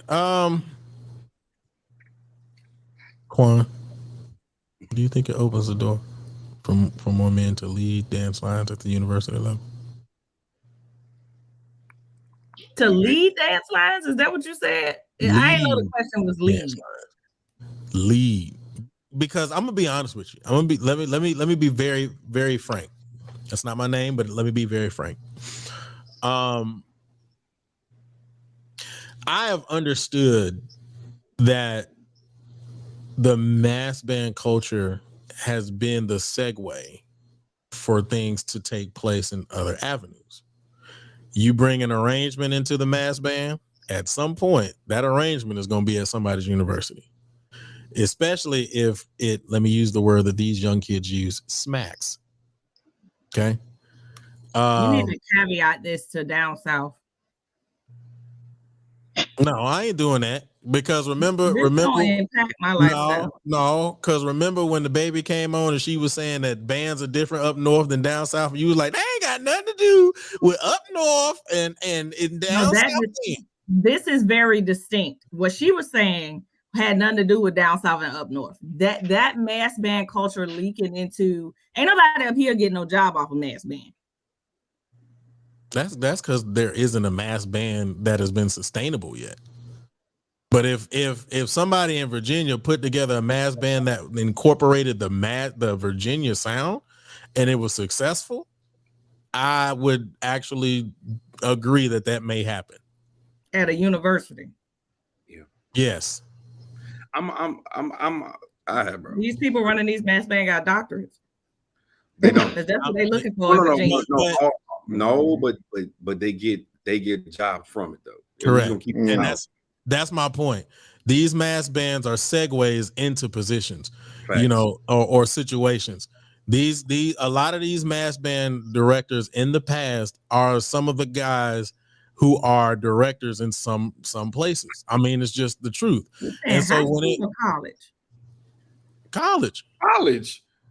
So my thing is, when it comes to every week, y'all teach me something every week because I think we learn you something every week. Y'all learn me something every week. But my position is at some point, because I think that I know we saw Georgia with a male dancer last year. I think that New Orleans had one last year, right? Yeah. As it becomes normalized, and like you said, Portia, and like I know because I've been in the university sector before. They are slippery slopes. It's difficult to be able to have these conversations, and now when you have these situations where mass bands are involved and it's happening on a consistent level, they have documented evidence to say that they can do it and it works. So with that being said, do I think that it will happen at somebody's HBCU? And I ain't talking about the little small HBCUs that we not really focused on. I'm talking about the bigger HBCUs that we discuss and talk about. Do I think it will happen one day? Quite possibly. Now, when it goes past that and we're talking about leading the dance lines, that's what I'm referring to. See, I didn't know you were talking about leading. I think we're a lot further from that than we are from making the line. I'm gonna be real. I don't, because I'm gonna tell you why. With diversity, equity, inclusion being pushed, it's gonna happen. And I think Lauren said it in the comments. It's gonna take one lawsuit. That's it. But to me, and I mean, y'all can feel, people can. I'm trying to keep my little job. Then we get into the situation where people cry these situations because they didn't get, because they little feelings hurt. And it could be a situation where you weren't good enough, but because of diversity, equity, inclusion, Title IX, I got to put you up here. But okay, so Portia, watch this though. Do you know it was a few years ago? I believe it was at PV. They had a young lady who was a plus size girl that didn't make the line at PV. Well, and that's why they got a plus size team now. I don't know if they have one at PV. No, that's the step. No, they got multiple dance teams at PV now. Yeah, well, no, but they always had multiple dance lines, yeah. but like that was a big thing, like in the student newspaper, like being pushed because that young lady, in my opinion, I don't know. Well, I guess Miss Shawn had to be there at the time because they've been there 10 years, and she could have more clarity. But if I'm correct, like she was trying to push the narrative, I didn't make the team because I was big. And it was a big to-do about that. So if it's about that with weight and quote unquote and what's going on with this generation, and I hate to use the word, but fat shaming and different things like that, it's going to go in the same route when it comes to gender recognition, when it comes to people saying that they weren't supposed to make the team and so forth and so on, because this is a lawsuit happy country. And because that community has so much push, as a director, you got to make the decision. Do I let this person on, or do I stand on his heel? And 9 out of 10, I'm going to lose, bro. Definitely. But my thing is on the flip side of that, what if the people who are already on the team are uncomfortable with this person? So we don't care how you feel. We gonna care about that. We don't care about how this one person feels over the whole squad. I'm gonna tell you why. Yes, I'm gonna tell you why. Ridiculous. I'm gonna tell you why. Ridiculous. Look at what happened in sports. But I'm gonna tell you why with this. If they willing to change bathrooms, like real talk from an admin perspective, this is what they're gonna say. Either two things. They're gonna say you need to dress before you get on the bus, or like all y'all's ladies, y'all gonna have to get dressed before y'all get on the bus. Because you can't put them off the quote unquote dance bus. So they're gonna do that. To me, this is all based on wanting people uncomfortable to satisfy one person.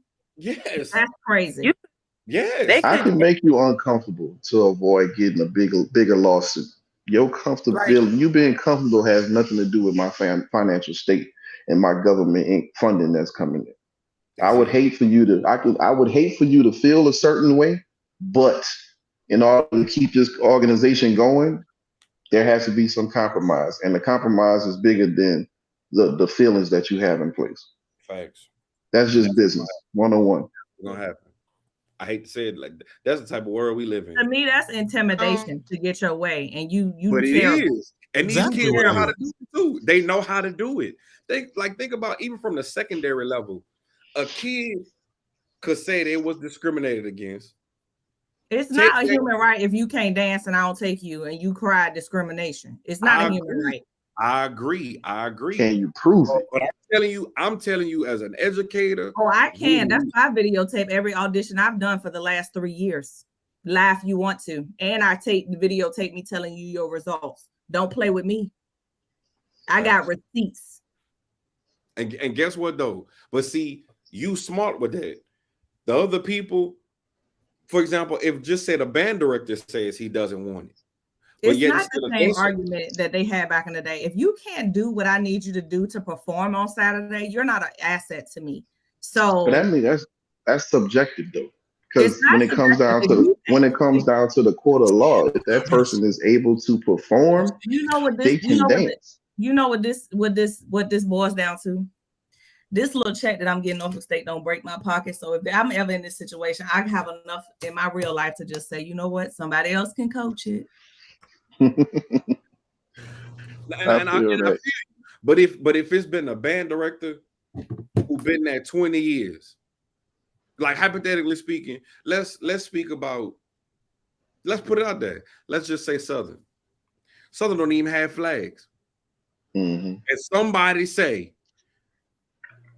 I want to get down, and they know he could dance, and he feels like he's been discriminated against. That boy go to Baton Rouge and cause a ruckus. I'm telling you, it's like your job or put him on the line, bro. Well, it don't work all the time. And I'm not speaking HBCU band. I can't see the rest of that. I'm not speaking about people who genuinely should make the line. What I'm telling you is that there's probably going to be some blowback from if the school has traditions like Norfolk does, some blowback from alumni, but whatever. I'm speaking of situations where people should not be making the line and they use this new defense to try to state their case. That's the problem. So you're basically saying if the person is trash and they're using that argument. Once you open its door, people are going to use it, just like all these people. And don't get me wrong, Portia sees a therapist once a week. Now, all these people have mental health problems. It's a lie. Right. It's a lie. That ain't what's wrong with you. You lazy and don't want to be held accountable.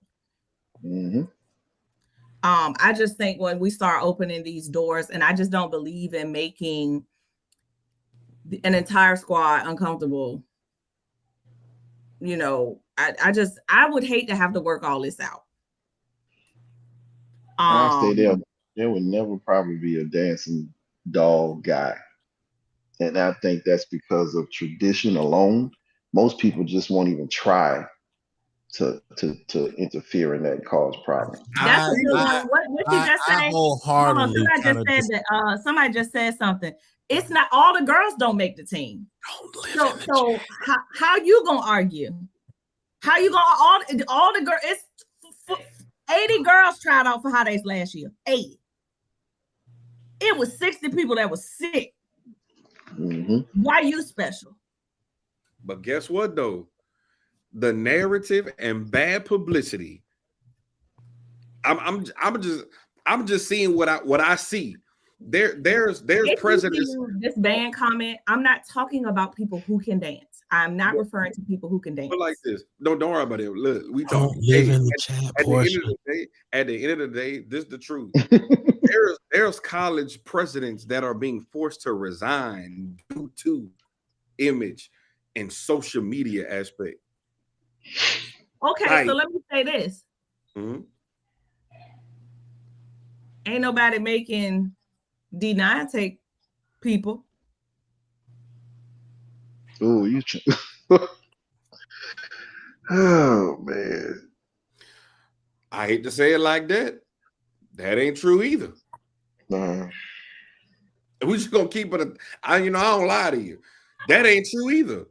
Cause I done seen a couple females get online because they didn't cry to a regional whatever. Baby, I don't know. I'm just keeping it. Come on now, we got to keep it a book. If you gonna say it, it's out there. It's something that shouldn't have made it, but backdoor get in there because they know such and such and they sponsor for whatever. It's happening. It's happening. Big time. Happening with Zeta Gamma, but it's happening. I'm telling you. You're telling me that sororities are taking men? No, not men. No. I thought that's what I'm saying. Oh, okay. No, not men. No, because it was specific things that was put. Like for example, like people don't know. I'm a Freemason. Like it's specific things that's in Freemasonry of being a born man on your own free will. Yeah, it's the bylaws. Like that's in our jurisprudence. Like, and that can't ever change by law. There's an Alpha Phi Alpha, born a man. Delta Sigma Theta Channing, born a woman. But what I'm saying is, all I was saying was, at the end of the day, when it comes to these organizations, that some of the women that was picked or some of the dudes that was picked, they knew some people. So if they doing it as the same gender, if that specific community at the end of the day has that much pull, I ain't trying to be funny. As a president, you want to stand on your own 10 for tradition, but the truth is, do you want to take that chance for that lawsuit? They wide open in New Orleans since the 90s, and I saw a comment that said that we had majorettes. They had male majorettes. They had male on the dance team, and I know New Orleans is different because we have a whole different culture of living out there and more inclusion and expectation. But it's been wide open for some time now, and now I really just think it's going to be more when you have laws to back you up. Back then it was just allowed, and it wasn't fully allowed. It wasn't everywhere. It was maybe 1 or 2 sprinkles every now and then. But the fact that they have the law behind them, I don't think it's going to stop it anyway. No, I think, Quan, you have some valid points. I just don't know if we're making the participation trophy generation worse. Because then when they get in this real world, there's nobody that you can cry to when you don't get that job. You're going to hold this L and we're going to hire who we want. So to me, we're not preparing people for life. But we're not. We're not. Like I ain't trying to be funny. I thought the goal of higher education was to prepare people for life. You can cry and use laws or whatever you want to manipulate this higher education situation because they get money from Uncle Sam and the state. But when you get out here in this real world, you're going to hold some L's that you ain't going to be able to come back. But guess what, though? So that's not preparing people for real life. You need to be able to take this critique that you just don't have what we're looking for, if that's the case. I don't believe in active discrimination at all. But Portia, what you're saying is about 40 years old. I hate to say it like this. School is politics. I'm just keeping it 1,000. It's politics. It's politics. If my principal called me in my office, I may lose my job because I'm be like, I'm not putting that person on in the band or on the team or whatever, such and such. Everything that you saying, that's why I say we're older. We come up from a different code. We solid on specific principles and laws. However, I'm telling you, if that your president may say, hey, I know I saw the audition, but we don't need that type of commotion. Go on, you know what my response is? You know what my response is? Guess what? Baby, you can coach it too. Have a nice one. And guess what?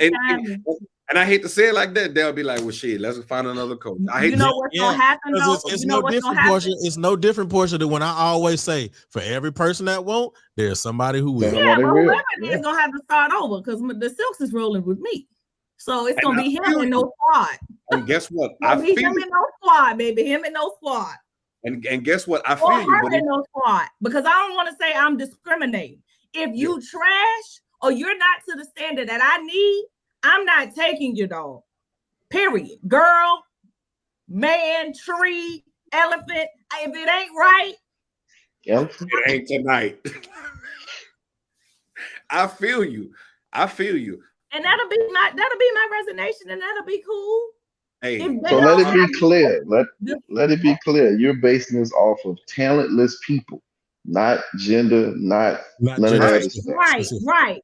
I agree. You don't have the skills that are necessary to fulfill a place on this squad. I'm not taking you. Period. But Portia, here's the thing. Mark my word from this conversation. What today is? June 14th. And 10 years of God say the same, we're gonna look back and we're gonna be like, baby, I won't be coaching in 10 years. So no, I know you won't. I know you won't, but we're gonna look back because I'm gonna be at the college level then. So it's cool. Praise the Lord. And I'll come and support you at your games, but I'll be done by then. Okay? And guess what? And we're gonna look across the field and I'm gonna hit you with that elbow. Hey, girl, look at that. Cause this political, bro. Like, how many times have the Legion done a performance because the president asked and y'all don't even know who it's for? That's different from me being trying to Houdini, trying to give you skills you ain't got. But it's about the authority of what these people push. The day that they tell me who to take, I'm gonna go ahead and tap on out. Hey, I'm telling you, I feel you. I feel because some of it, I'm not a fan of it either. But what I'm saying is, it's coming. It's coming. Ooh. What were you saying? I heard Jada come in for a second. What were you saying? I was saying I agree with Miss Portia because, like, if you Miss Portia, don't call her. Hey, look, Jada. Look, I know between all of us, you are the youngest person on this panel, and that's fine.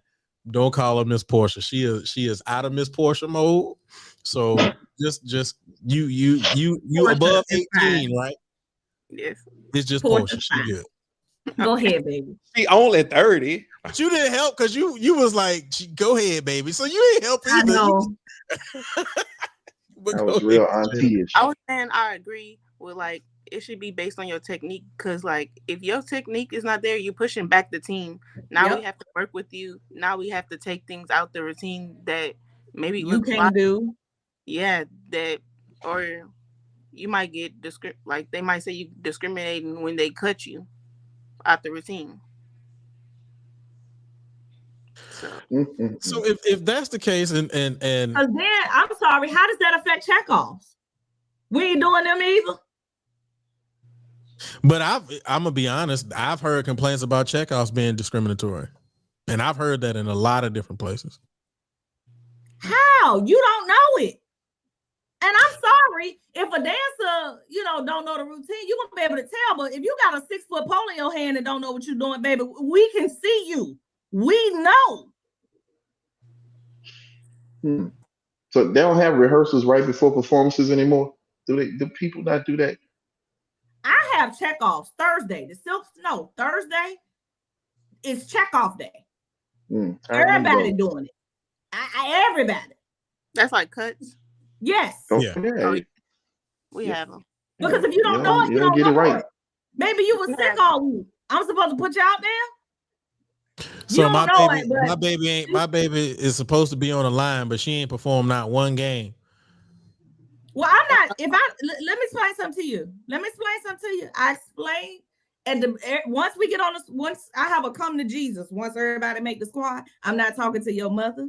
These are the requirements, and you are not guaranteed to get on the field every week. Okay, you have to know the routine from top to bottom, and if you don't, with a 6-foot pole in your hand, I can't hide you. So that means that you're not performing that week. These are the terms and conditions to be on this squad. And if that does not work for you, I would love to have you, but I don't need you. I don't care if they got a doctor's note. But if she don't know it, she don't know it. But I think the difference is of what you're stating, though, Portia, is kind of like a rubric. Like it's a bylaw. It's the legislation that functions your organization. That's different.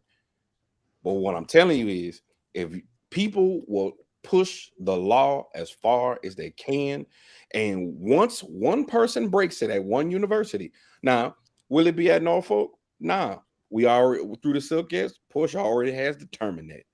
But it may be another school. Don't say that, Quan. Because if I'm being honest, if we're being technical, band is a class, and classes require an assessment to pass them. Do they not?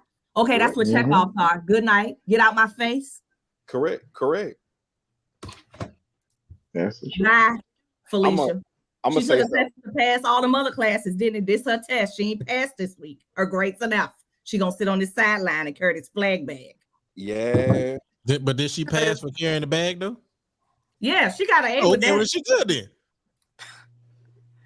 For my first performance ever on the felines, I got cut. And after that, I never got cut after that again. Because baby, it changed your life, don't it? Mm-hmm. Yeah, I know.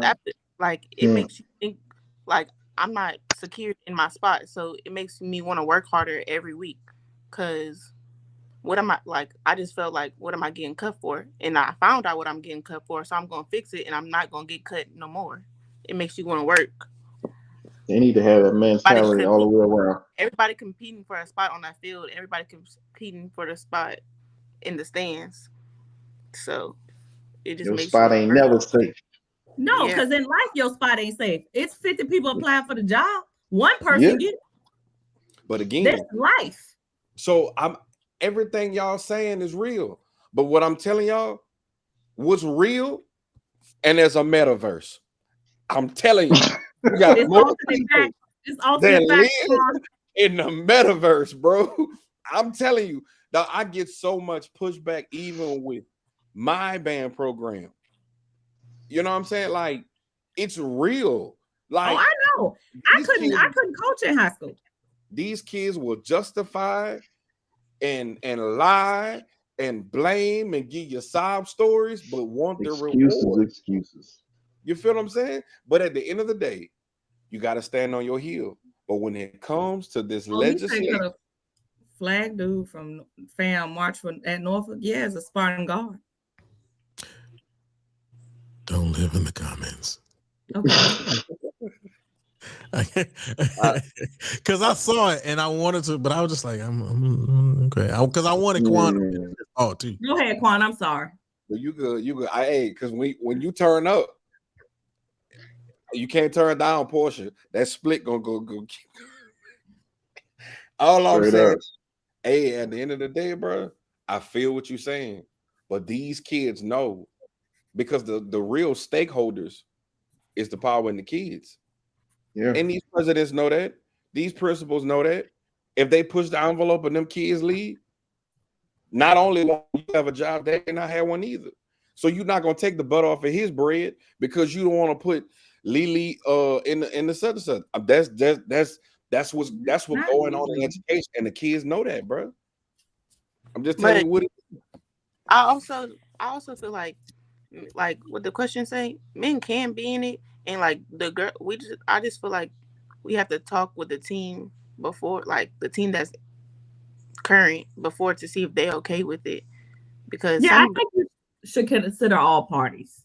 Yeah, but like even when we getting dressed on the bus, the man could go up to the front and we could still get dressed. So it's like you just have to. It's different rules that might have to happen. Yeah, a lot of risk involved there. Baby. I'ma just say I hate to say I hate to be that one to say it, but I'm gonna just say it. Nah, I'm not. I won't. Don't do it. Don't do it.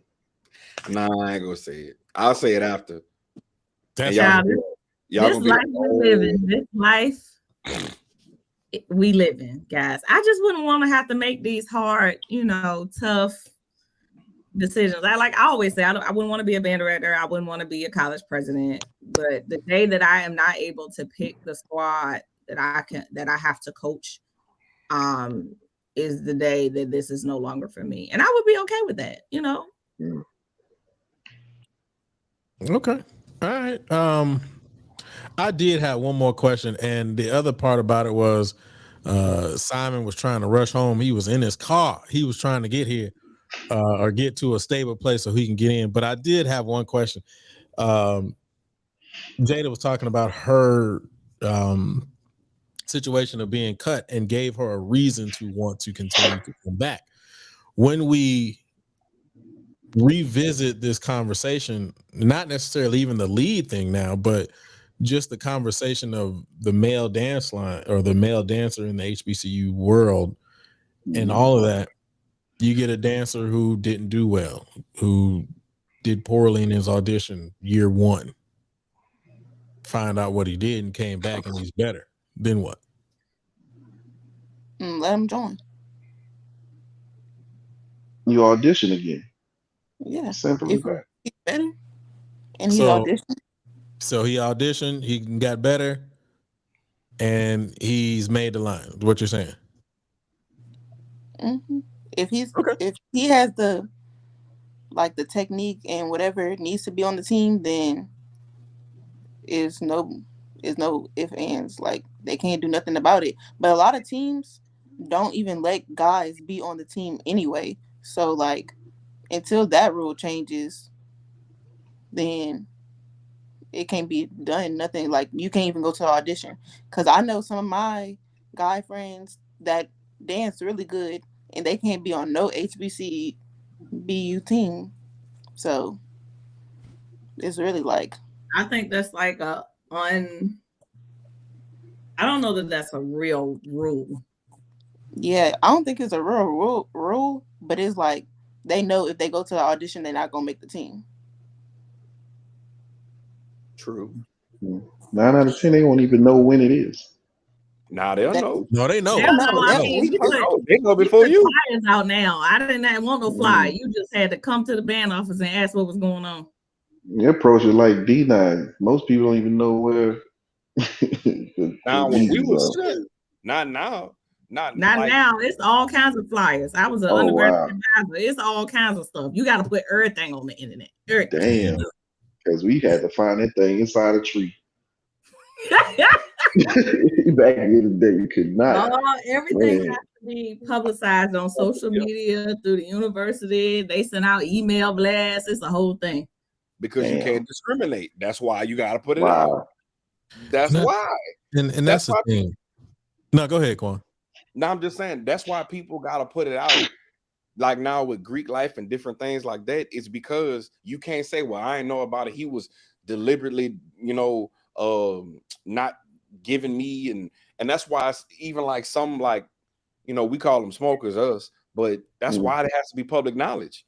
That's why you come in and sign your name on the list. That's why you do certain things to make sure that you're not getting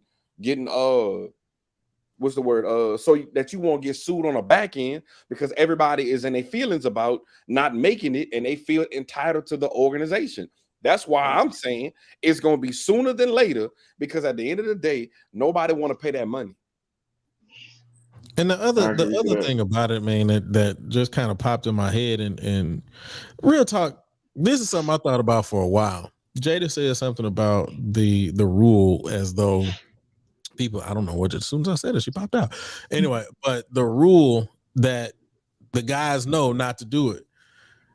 But the truth of the matter is, a lot of those rules were in place for a lot of things that people still tried anyway. Mm-hmm.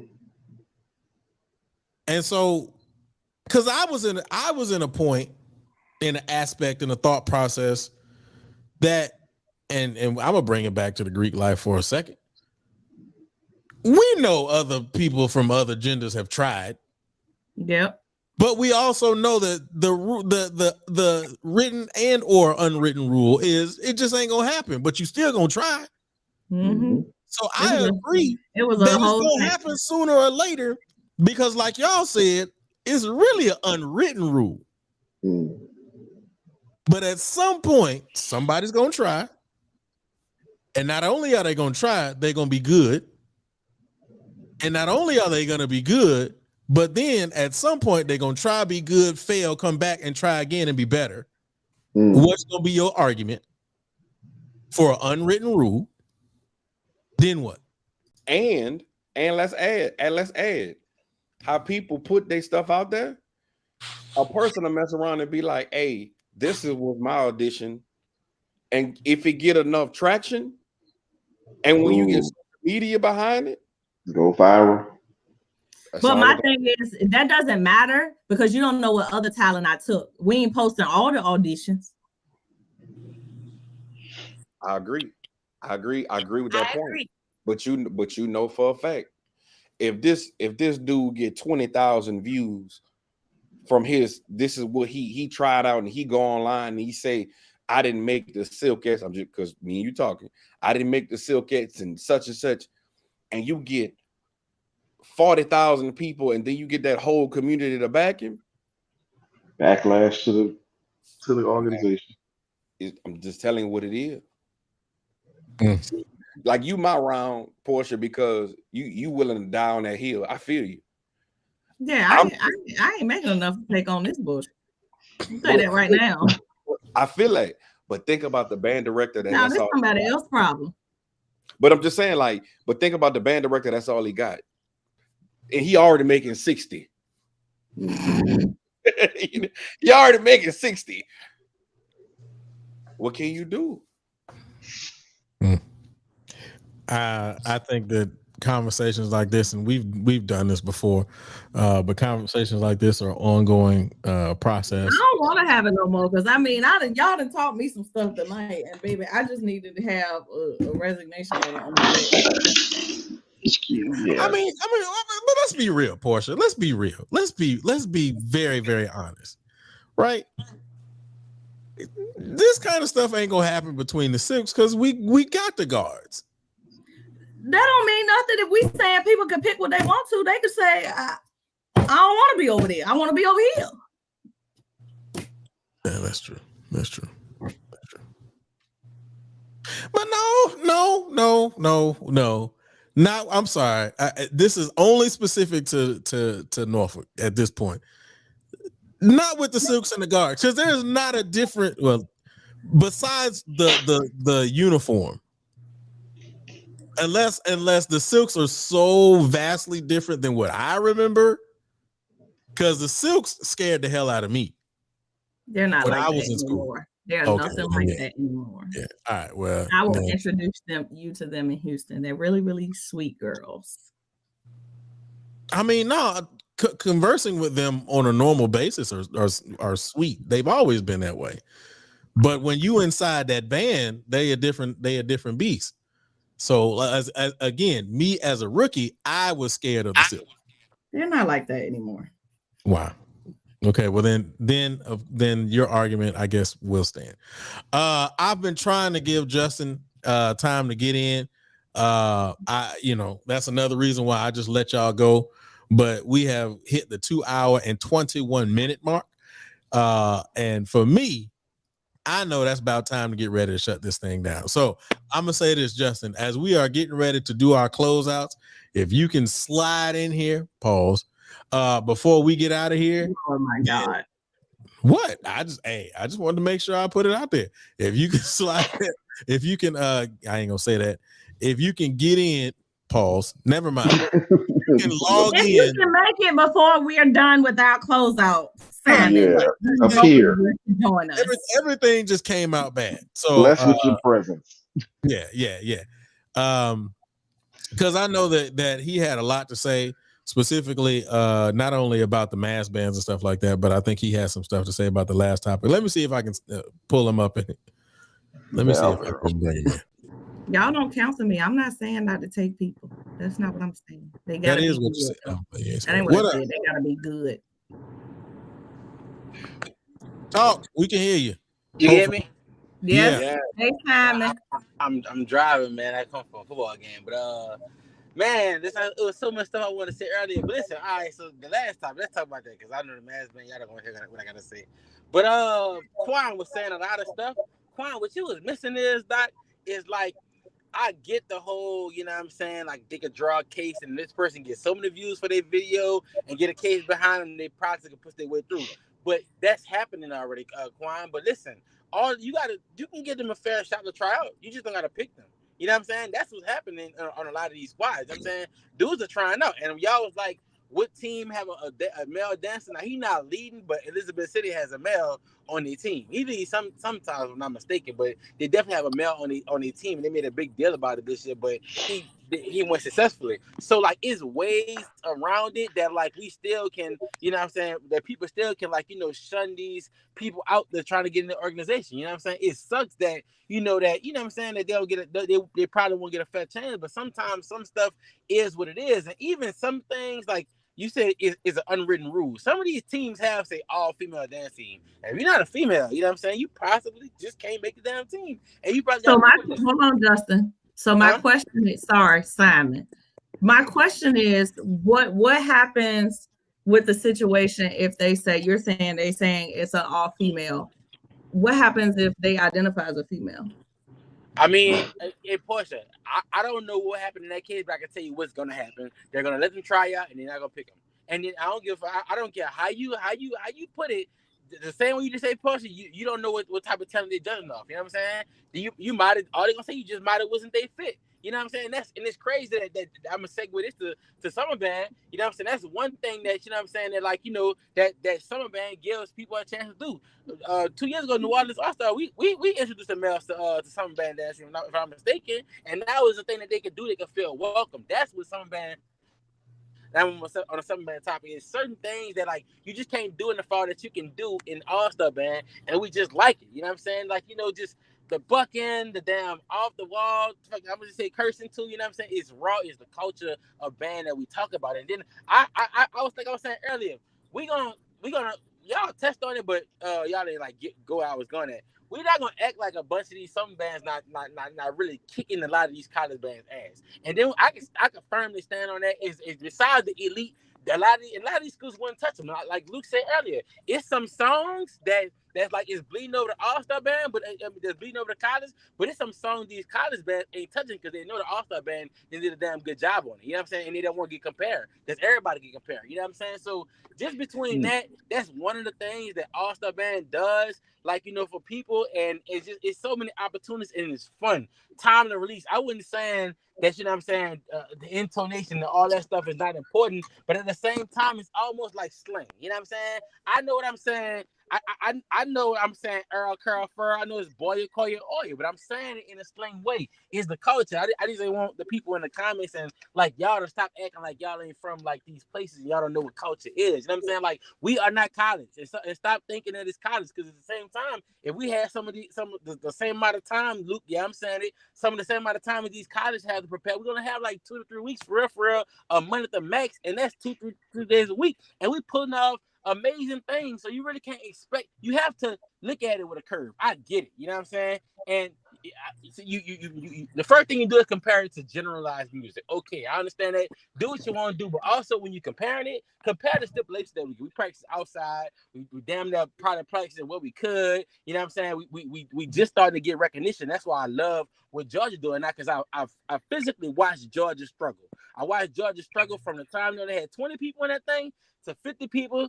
People telling them they can't practice. Now everybody all of a sudden want a part of the pie, and that's why we bring up the statement, like, you know what I'm saying, Georgia mass band don't replicate nothing from Georgia. None of the colleges. They'll shit on all the colleges in Georgia. Just saying it, but they don't represent because they don't put out there. Most of their style in Georgia is Bethune-Cookman and now Jackson State, so they kind of blended in. And this is what you get from Georgia mass band. I know I'm all over the place, but it just do so much. Like when you try to be hard on it, just remember what the stipulations that they're going through. You know what I'm saying? Colleges, it's catered. You have a set time to be at practice. You don't be at practice, you zip out of here. You know what I'm saying? You're on scholarship. You can lose your scholarship. This grown people, old people, young people coming out, giving it hard time and dedication and doing something that they love. So like when you put it in a sense, and like I said, Georgia moved it in needle. Georgia, my mass band, giving the credit, they kind of changed some bands. And now it's like at first it was just blow, blow, blow, but now they adding substance and different arrangements. Like with us in New Orleans All-Star Band, we did it. We got flack for it, but now that multiple bands doing it, it's kind of like it's becoming okay, and that's becoming a thing. That's one thing I don't want some band to lose. It's originality. I don't want us to try to conform them with the college because we're not college bands. And if you won't put us against the college band and use the setups kind of way, I would love to see one of these all-star bands against a college, and you gonna get what you probably thought you didn't want to see. Last thing, a lot of time when people be talking about these mass bands, and I'm saying, I wish the people who talk about these mass bands, I wish they could start their own mass band. And everything they ask for these mass bands, I wish that I want to see in their mass band with the same time and the same everything that they critique mass band about. I really would like to see it from college directors to high school directors to just anybody who have something negative to say about it. We wish they would do this. Let me see you get out there. One, a lot of times people be hating. I'm gonna say to this too, because they probably couldn't do none of these. They couldn't do none of these. Nothing that these people who over these all-star bands could do. One, they don't have a following. Two, nobody probably like you. Three, you probably not as good as you thought you would. You know what I'm saying? These same people that you talk about these mass bands, look at any one of our bands. It's mainly college I love students. my people. It's mainly college. It's mainly college students and high school students, huh? Say, hey, anytime somebody says something bad about me, stand up for me like you stand up for something. Please, No, I'm just saying, I'm about to put this boy. I was waiting for him to finish. I done wrote some stuff down, but go ahead. Yeah, you know what I'm saying? People is like the hate that they get, bro. And it's like, I'm not saying anything you say negative is hate. Sometimes it's a critique. We'll take it. And I hate when y'all put DCI in the same conversation with this. And I get it. It's two of the same thing almost in a sense. It's the same kind of format, I guess. They just do different things. But for, like I put in the comment, DCI for them and All-Star Band for us, y'all know what I mean with that. You know what I'm saying? At the same time, look at our turnout. I'm going to stand on. Look at our turnout. Look at the All-Star Band. 10 plus 12 years. Look at our turnout. Look at their turnout. You know what I'm saying? For us, that's representative. You know what I'm saying? I don't hate to shit on it like that, but I hate when people try to pull. We not the same. We're not the same. Y'all had to lie about it. You know what I'm saying? When we're judging, we are not the same. I would like to see some stuff change, maybe here and there, just to show appreciation of a culture. But stop comparing this to DCI and saying what DCI do. Because the DCI shit, with the one that just fell, the known band, y'all know what I'm talking about? That was known for all these years, and they sabotaged now. Let's talk about it. We're gonna talk about what happened to them. You know what I'm saying? A lot of shit. Yeah. I'm going there when you try to shit on All-Star, but I ain't saying you're trying to shit on All-Star. Nobody was doing that. Justin, I'm not saying I was letting him finish. I told you I just started writing. So I'm gonna let. I'm just saying when you critique it hard like that. Not saying y'all, just saying people in the general in the comments, because it was a lot of amen up in there. You know what I'm saying? Like amen third. Look, Round. I'm gonna go ahead and say this. I respect everything you said, and the fact that y'all still doing the All-Star Band as I was in the first one in the city.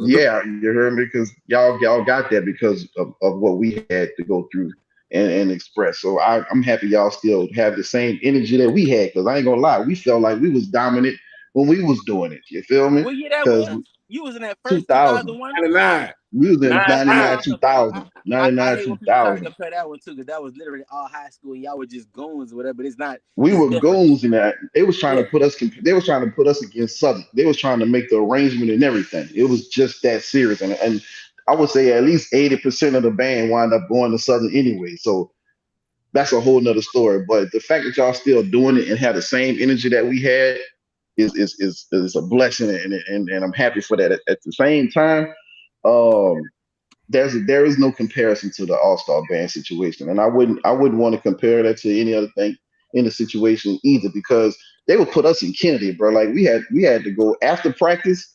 we had to go all the way to the lakefront just to go try to have practice together. And the time frame for that was just short and sweet. We probably had a 2-hour session of practice and ended up having a whole performance and dominate. And that's when I say it was just based on the fact that they picked the greatest players around the city to be a part of that. And we, even though we didn't have enough time, we still knew our music, and we had an appreciation side of music. Even the band directors got together and they shared the music that we was gonna play and taught it in our own setting. So you know it was more of a unified the thing. difference between y'all was? You know the difference between y'all All-Star band and this band? Just tell me what the biggest difference was. Just tell me What what the is biggest it? difference was. You tell me.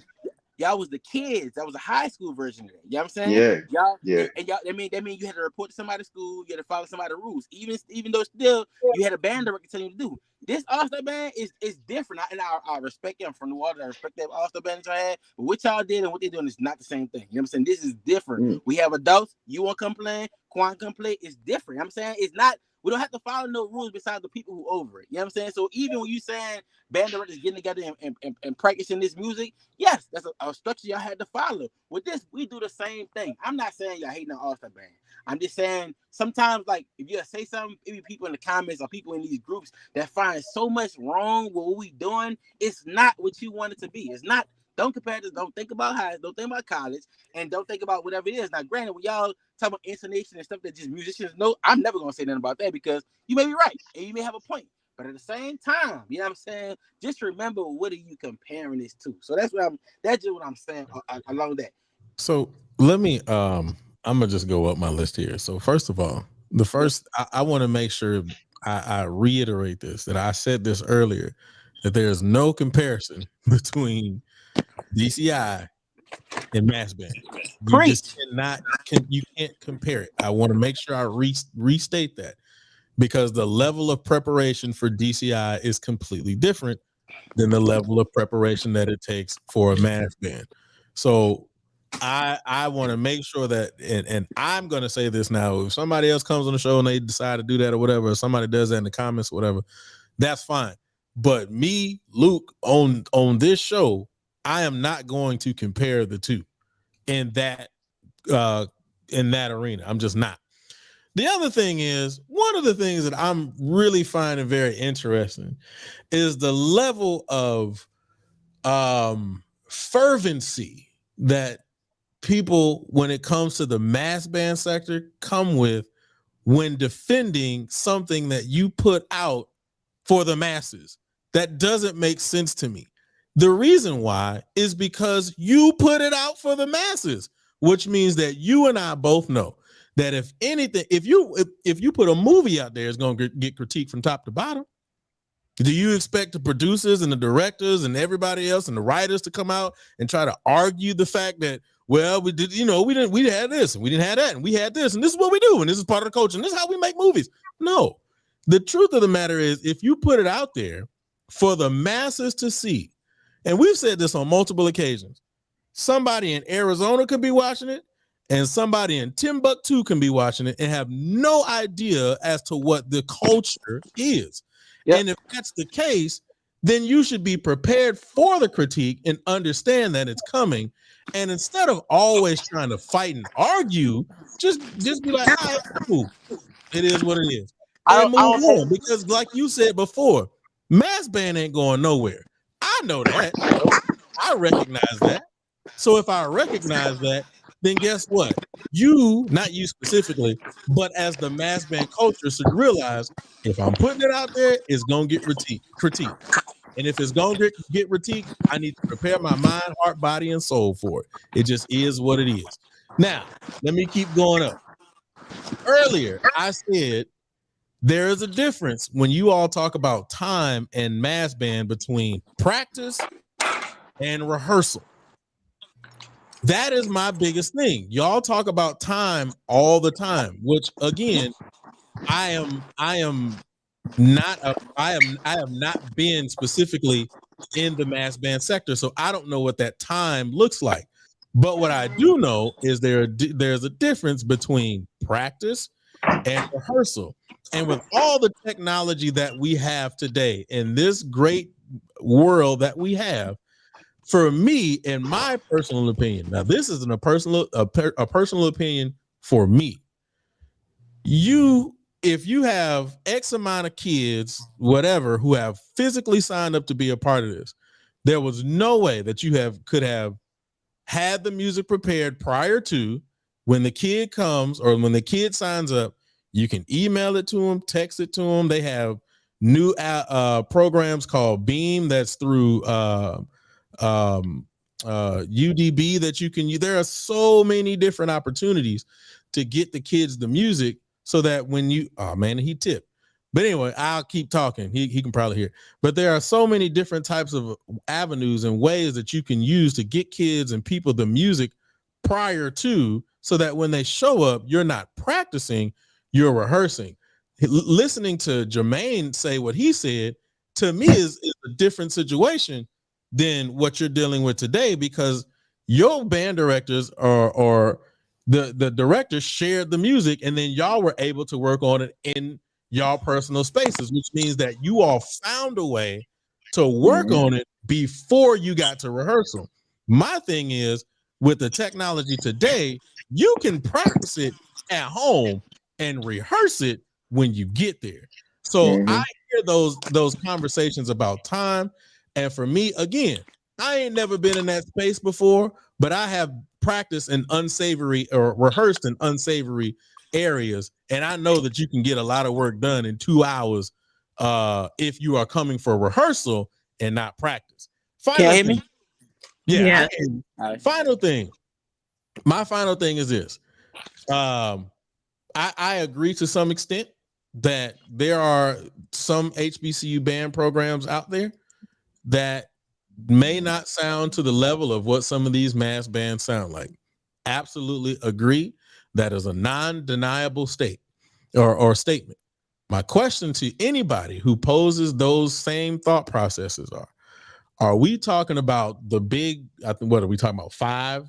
What do we say? 5 programs? Are we talking about the Jacksons, the Southerns, the Prairie Views, the Bethunes, the FAMUs? Who am I missing? Tennessee State? Are we talking about sound better than them?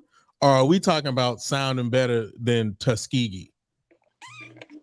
Because those are two, and the reason why I'm asking that, because those are two totally different arguments. You're talking about a band that is, you look at Georgia's band size, and you looking at Tuskegee band size. Listen. Those are two totally different arguments. No, Lucas, listen, and we always talk about that, and that's, I'm not going to disagree with that, because what's the difference between Tuskegee, the prestigious Tuskegee, and Norfolk? What is the difference between the colleges? What is the difference between colleges? 2 higher educations, right? So Tuskegee, Tuskegee band sound the way they do.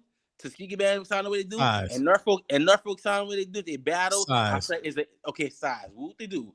Their size don't stop you from sounding good. I'm right or wrong. I know. Listen. What? When it comes to balancing sound arrangements and all that other stuff, size does matter and instrumentation does matter. Kentucky State.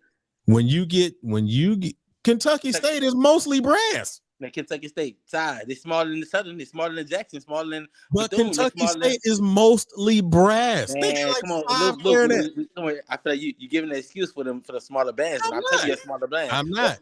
Kentucky State is like what, 50 kids, 60 kids, maybe, and they sound great. But they're mostly brass. They got women section too, though. Basically a DCI group. Listen. I don't make excuses. I don't make excuses for college bands at all, on no level. If you're a college band, if you the ones people don't talk about, and you the one people talk about, y'all are a place of higher learning, especially the ones you can go get a music certification from and take all these classes, and you still that never made sense to me. You know what I'm saying? But I don't want to do that to the college band. But I understand what I'm saying. We all know, bro. Like, a part of the argument, Luke, and a part of the hate is almost like, man, it's like it be coming from like people or the fact that you couldn't do it. You know what I'm saying? And when you say practice and rehearsal are 2 different things, yes, but like you said, you never been in it. When you see that, I think it's most impressive off of what we pull off with the time and resources that we have. But like you said, when you put something out there, I don't really care about who critique it. It is what it is. But it's just certain people who I expect certain things from. You must for. I don't want to do that to you. You must for a certain university, and you the main one to talk about. What this band doing? Come on, bro. Your band 2 pieces and a biscuit. Why? Y'all should be taking some notes from these people. You know what I'm saying? It be the people that should not be saying that. And like that's why I hold colleges all the same. When you talk about a national battle band lineup, you put your college band, you got to invite a why, because you're a place of higher learning. Your college band, we expect you to participate on a higher level. I don't care if you 30 people or 300 people. That don't stop you from sounding good. I don't want to go there because that's really gonna make you feel like shit on some colleges. But we don't want to talk about. We know the compulsion. I be having that, huh? You are, bro. You man, it is what it is, bro. No toilet paper, no Charmin. Yeah, I don't care. Yeah, it is. We agree. Thank you, appreciate it, because y'all know what I'm saying. But it be certain people that be expecting so much out of these all-star bands, bro. And listen, like I agree, Luke. I'm not gonna go to you. Say you put something out there for the masses. You can't tell people how to critique it. You're right, but at the same time, you can't tell people how to respond to your critique too. You know what I'm saying? Like I tell you all the time, somebody may tell you something, you're a dizzy, my nigga. You know what I'm saying? You might not want to tell the world, but at the same time, but if somebody be like, you know who I play a trumpet for? And I'm looking at them like, all right, what else you got to say? You know what I'm saying? You put it off the wall back there. You know what I'm saying? That's just our response. You know what I'm saying? And then the people in these bands, and let me go back to that get jobs off of these bands. A lot of people hate off that. You know what I'm saying, bro? It's like it's college people like Brian Simmons. He started New Orleans All-Star band. You're not about to tell me nothing about Brian Simmons. I don't care who you are on no level. He's doing it. One of the top band race out right now. Javon Pollard. You know what I'm saying? Travis at Jackson State. Then when you really want to go into it, the people who talking about these bands, these people that's influential from these all-star bands, they the reason why these bands are like lit, like all of the rap tunes and the stuff that the kids want to hear nowadays. You know what I'm saying? They the fuel that Kenny Collins, from Wishy Washy to Deads to what everything he wrote to the bone. To the whatever he said them play. They're rooted in all-star band. So you're not about to tell me no good can come from it, and you're not about to tell me it's too much about all-star band. It's like I don't want to seem like I'm going to back for it because I am all-star band. It just be certain people. They'll take something you say, Luke, and they'll amen off it in the direction you wasn't going. You know what I'm saying?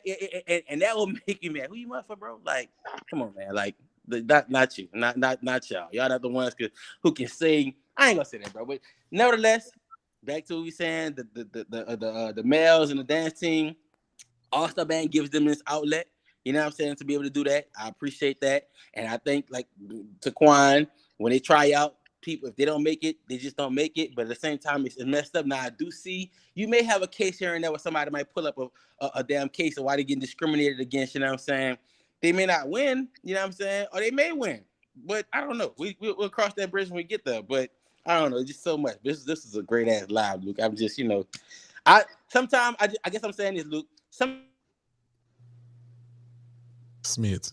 Simon, we lost you. That boy passionate tonight. Ain't he passionate tonight? That boy passionate tonight, boy. What? Hey, all I gotta say is this one thing. Whether sunny or gray, we gonna ball and parlay. Ball and parlay. That's all I got, baby. I just want to know, to this comment about Tubi, which band is the Tubi band? Hey. First of all, I didn't even see no comment about Tubi, but we're not gonna disrespect Tubi like that. Oh, he was talking about the movies. Because them black movies on Tubi is garbage. You know you're not gonna compare a Tubi movie to a blockbuster movie, and I just want to know which group is the Tubi. Which one is the Tubi band? Boys put on Tubi to go to sleep. Hey man, oh my God. Them Tubi movies is garbage, but they got some good stuff up there too. You just gotta sift through it to find good stuff. That boy, Simon. Hey, let me tell you something, bro. Hey, if I ever have a friend that speak up for me, like that boy spoke up for Mass Band, you got a friend in me. That's all I'm saying. Bro. Yeah, a friend in me. All right, he wants to finish up. I'm gonna let him come back in and finish up, and then we go close out. You ready to say your last statement you was gonna say, Simon? Come on. Man, my bad. I froze. I don't even know why I stopped there, but y'all feel what I'm saying? Like, people, you can critique it. You know what I'm saying? And critiques, everybody get critiques, but just don't, when people come back at you and talk about your program, where you come from, you know what I'm saying? You can't feel slighted. You know what I'm saying? And That's all I had to say. It's a great live. I appreciate it. You know what I'm saying? Quan, you know what I'm saying? I would help out for you the same way. But I don't know, I just be hating certain stuff. Support something bad. I got my battle of the band this weekend. It's gonna be loud as fuck, ignorant, and we're gonna have intonation, we're gonna have phrases, we have all that, and we're gonna have snowballs, and we're gonna have barbecue, and we have nachos and all that good stuff. So if you're in Lafayette, come see this culture. You did. We tailgating before the damn battle of the band and everything, man. Holla at me. So you said y'all gonna be missing the intonation and the balance, but everything else is gonna be mess with you. But I said we're gonna have. First of all, my guy, we're playing a Southern University Kennett College original for this all-star band. I mean for this mass band segment where part of the bands together. I can't wait for that. But yeah, man, it's gonna be lit, man. Come out there, hydrate. It's gonna be hot as a motherfucker. Yeah, it's hot nowadays, man. Please put some water in you. Please, for the love of God, put some water in you. All right, bro, man. I appreciate it, man. I'm gonna put the gauntlet to y'all. Hold on, let me sit my. If y'all watch the clips, who y'all got this weekend? Memphis or Georgia? I didn't watch all of Memphis, so I really couldn't give you that answer. Because I was driving when I pulled it up and I didn't finish watching it, so I can't answer that question. I go back and look at it. Well, what you got to say, Simon? See me? I'm all for the culture. You know, everybody's a winner here. You don't have an opinion. Okay. And let me say, Muskegee's not a winner to you. I want to see Memphis pop Georgia. You know what I'm saying? Because Memphis upper brass is ridiculous. Like they're not playing no damn game. The F1 and the Trumpets ain't playing. But Georgia, them bitches, they over there Thanos looking and shit. So I know you gotta pop them, and they sound good. So I don't know. I want Memphis to win. You know what I'm saying? I rock with y'all, Georgia, if y'all listening. But I do want to see y'all lose because that's just gonna make the New Orleans battle the following week that much more good. You know what I'm saying? So yeah. Oh my God. All right, bro. I'm looking at these guys in chat. All right, man. I appreciate you. All right, y'all. All right, bro. All right, man. It was one heck of a show, and I actually ended up going longer than I expected. We left Jada up. She got to get ready to do whatever it is she does. When you're on summer break. I don't know what y'all young folks do no more. I'm old. Work. Okay, yeah, make that money. Work, don't stop. All right. Well, let's get ready to shut this down. For my two people in here, my two guests in here, I appreciate you guys for joining us. Whenever I close out, I like to ask, what are you guys doing for the culture? But I also like for you to promote your own things. So I'll start with Jada. What you got? What are you promoting? What do you got for yourself? How can people find you? All that kind of stuff. And then also, any final thoughts that you got for the culture? You can find me on Instagram is _Jada.Celestine_. And then I want to say thank y'all for having me. And it was a great experience. I learned a lot about more band stuff because usually my mindset just on dance. So I learned about dance band stuff too. Cool, Okay. cool. Thanks for coming. Yes, absolutely. And you said Jada_Celestine_, right? _Jada.Celestine. Got you.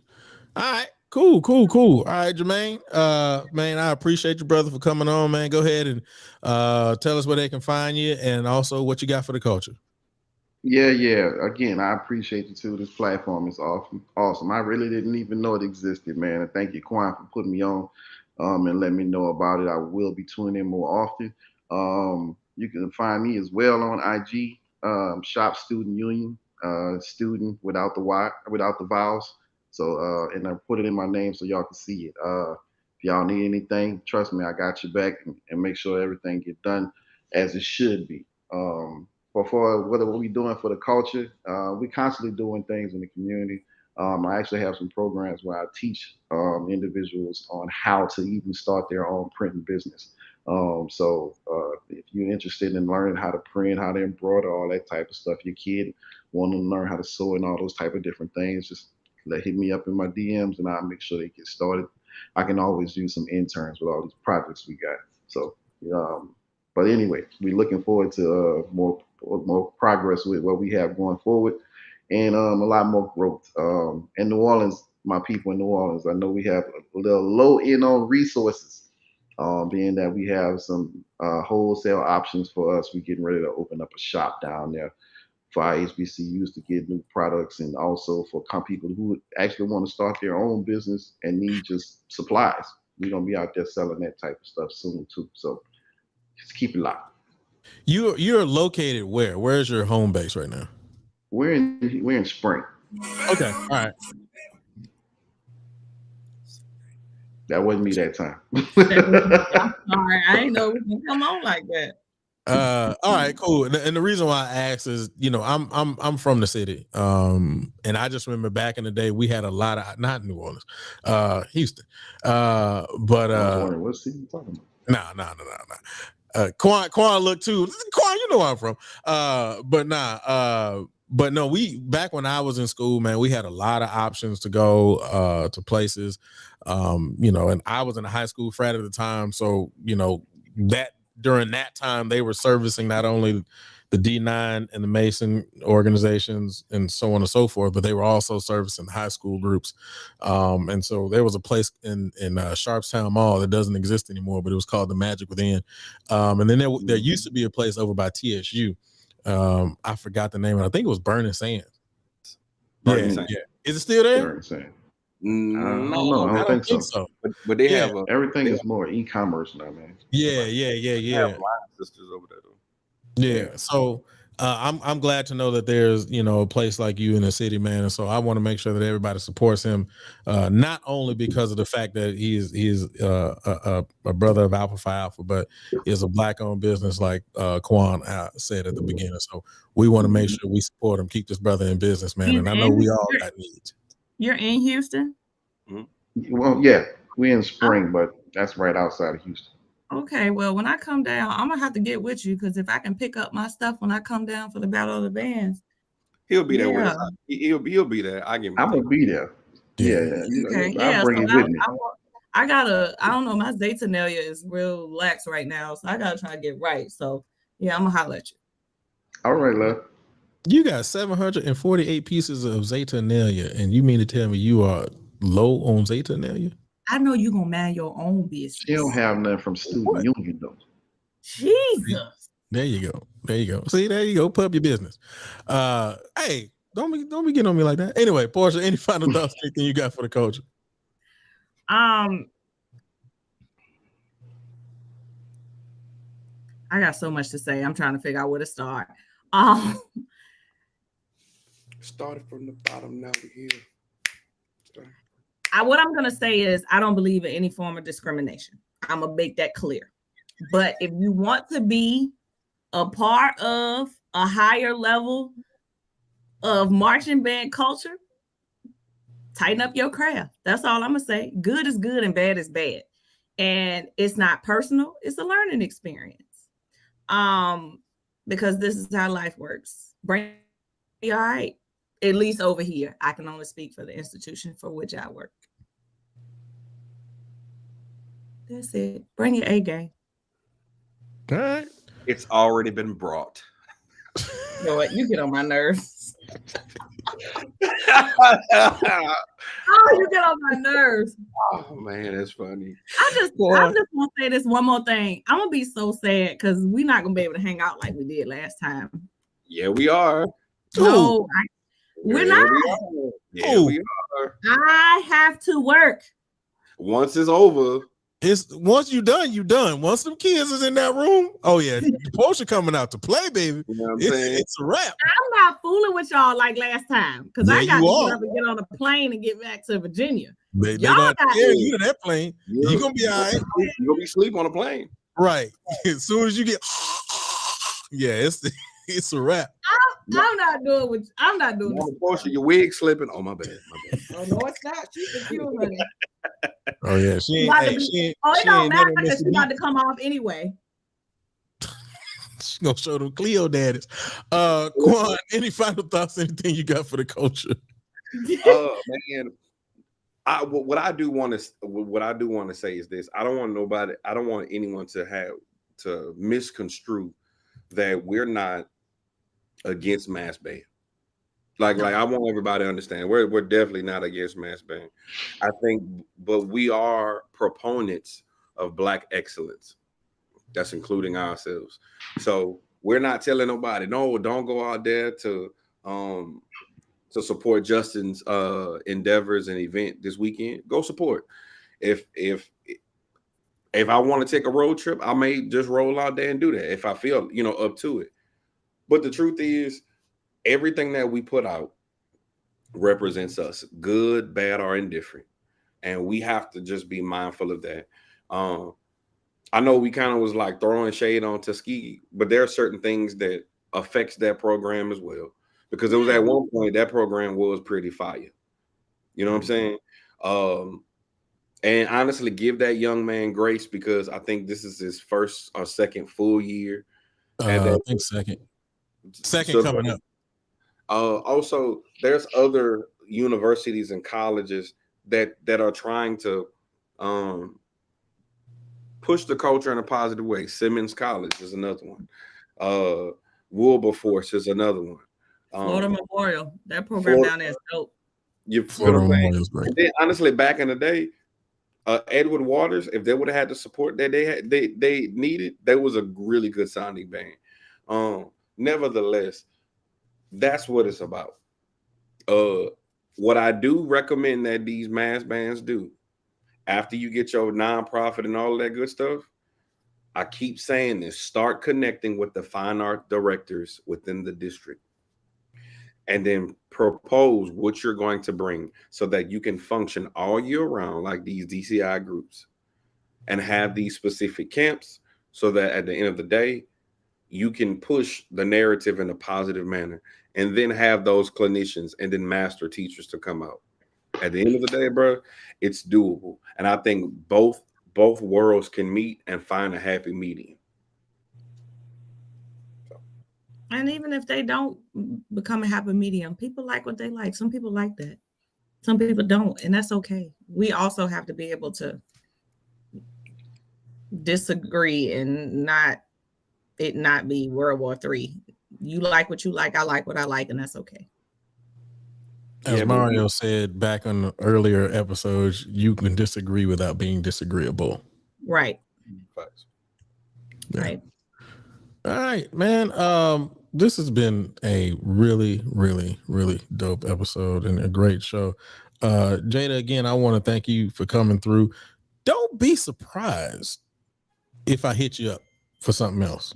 I'm gonna get you through Tracy. What you don't know is me and Tracy used to march during the same time back together. So, I knew her back in her younger days. Or her other school. Yep, absolutely. Virginia State. Mm-hmm. Virginia State, yep. But yeah, this has been super great. It was great having you, Jada. It was great having you, Jermaine, man. You guys gave some great insight. Jermaine, I would actually look forward to having you back in the room one of these days. We can talk about a whole bunch of stuff. If I have another Greek episode, matter of fact, bring you back. Man. Yeah, if we do that, here, ready. Absolutely. Yep. Absolutely, man. But other than that, man, this has been great, man. If you're watching this right now, please don't forget to click that like button on the way out. If you, what you got, Portia? Go ahead. It's these comments for me. I'm laughing. Go ahead. If you watch this on the way out, please don't forget to click the like button on the way out. If you're watching this on playback, you have the availability to click the like button as well. Also, you can leave comments when you're watching it on the playback as well too. I'll be seeing HBCU Band Talk leaving comments every now and then, man. I just haven't gotten to them. I watch all of that stuff, man. So I appreciate it. I appreciate the support. I have nothing else except for Portia. When I put this screen up, don't leave off yet. Okay. And I gotta say something that I wanted to say earlier, and I'm gonna say it real quick. When we shut down. Okay, cool. That I got to be very clear though. Is that for all of us, or is that just for us? I mean, I'm gonna say it regardless. So okay, cool. It don't matter either way. All right, well, we're gonna shut this thing down, man. It's been a pleasure, man. I don't got nothing else. We will see you all next week.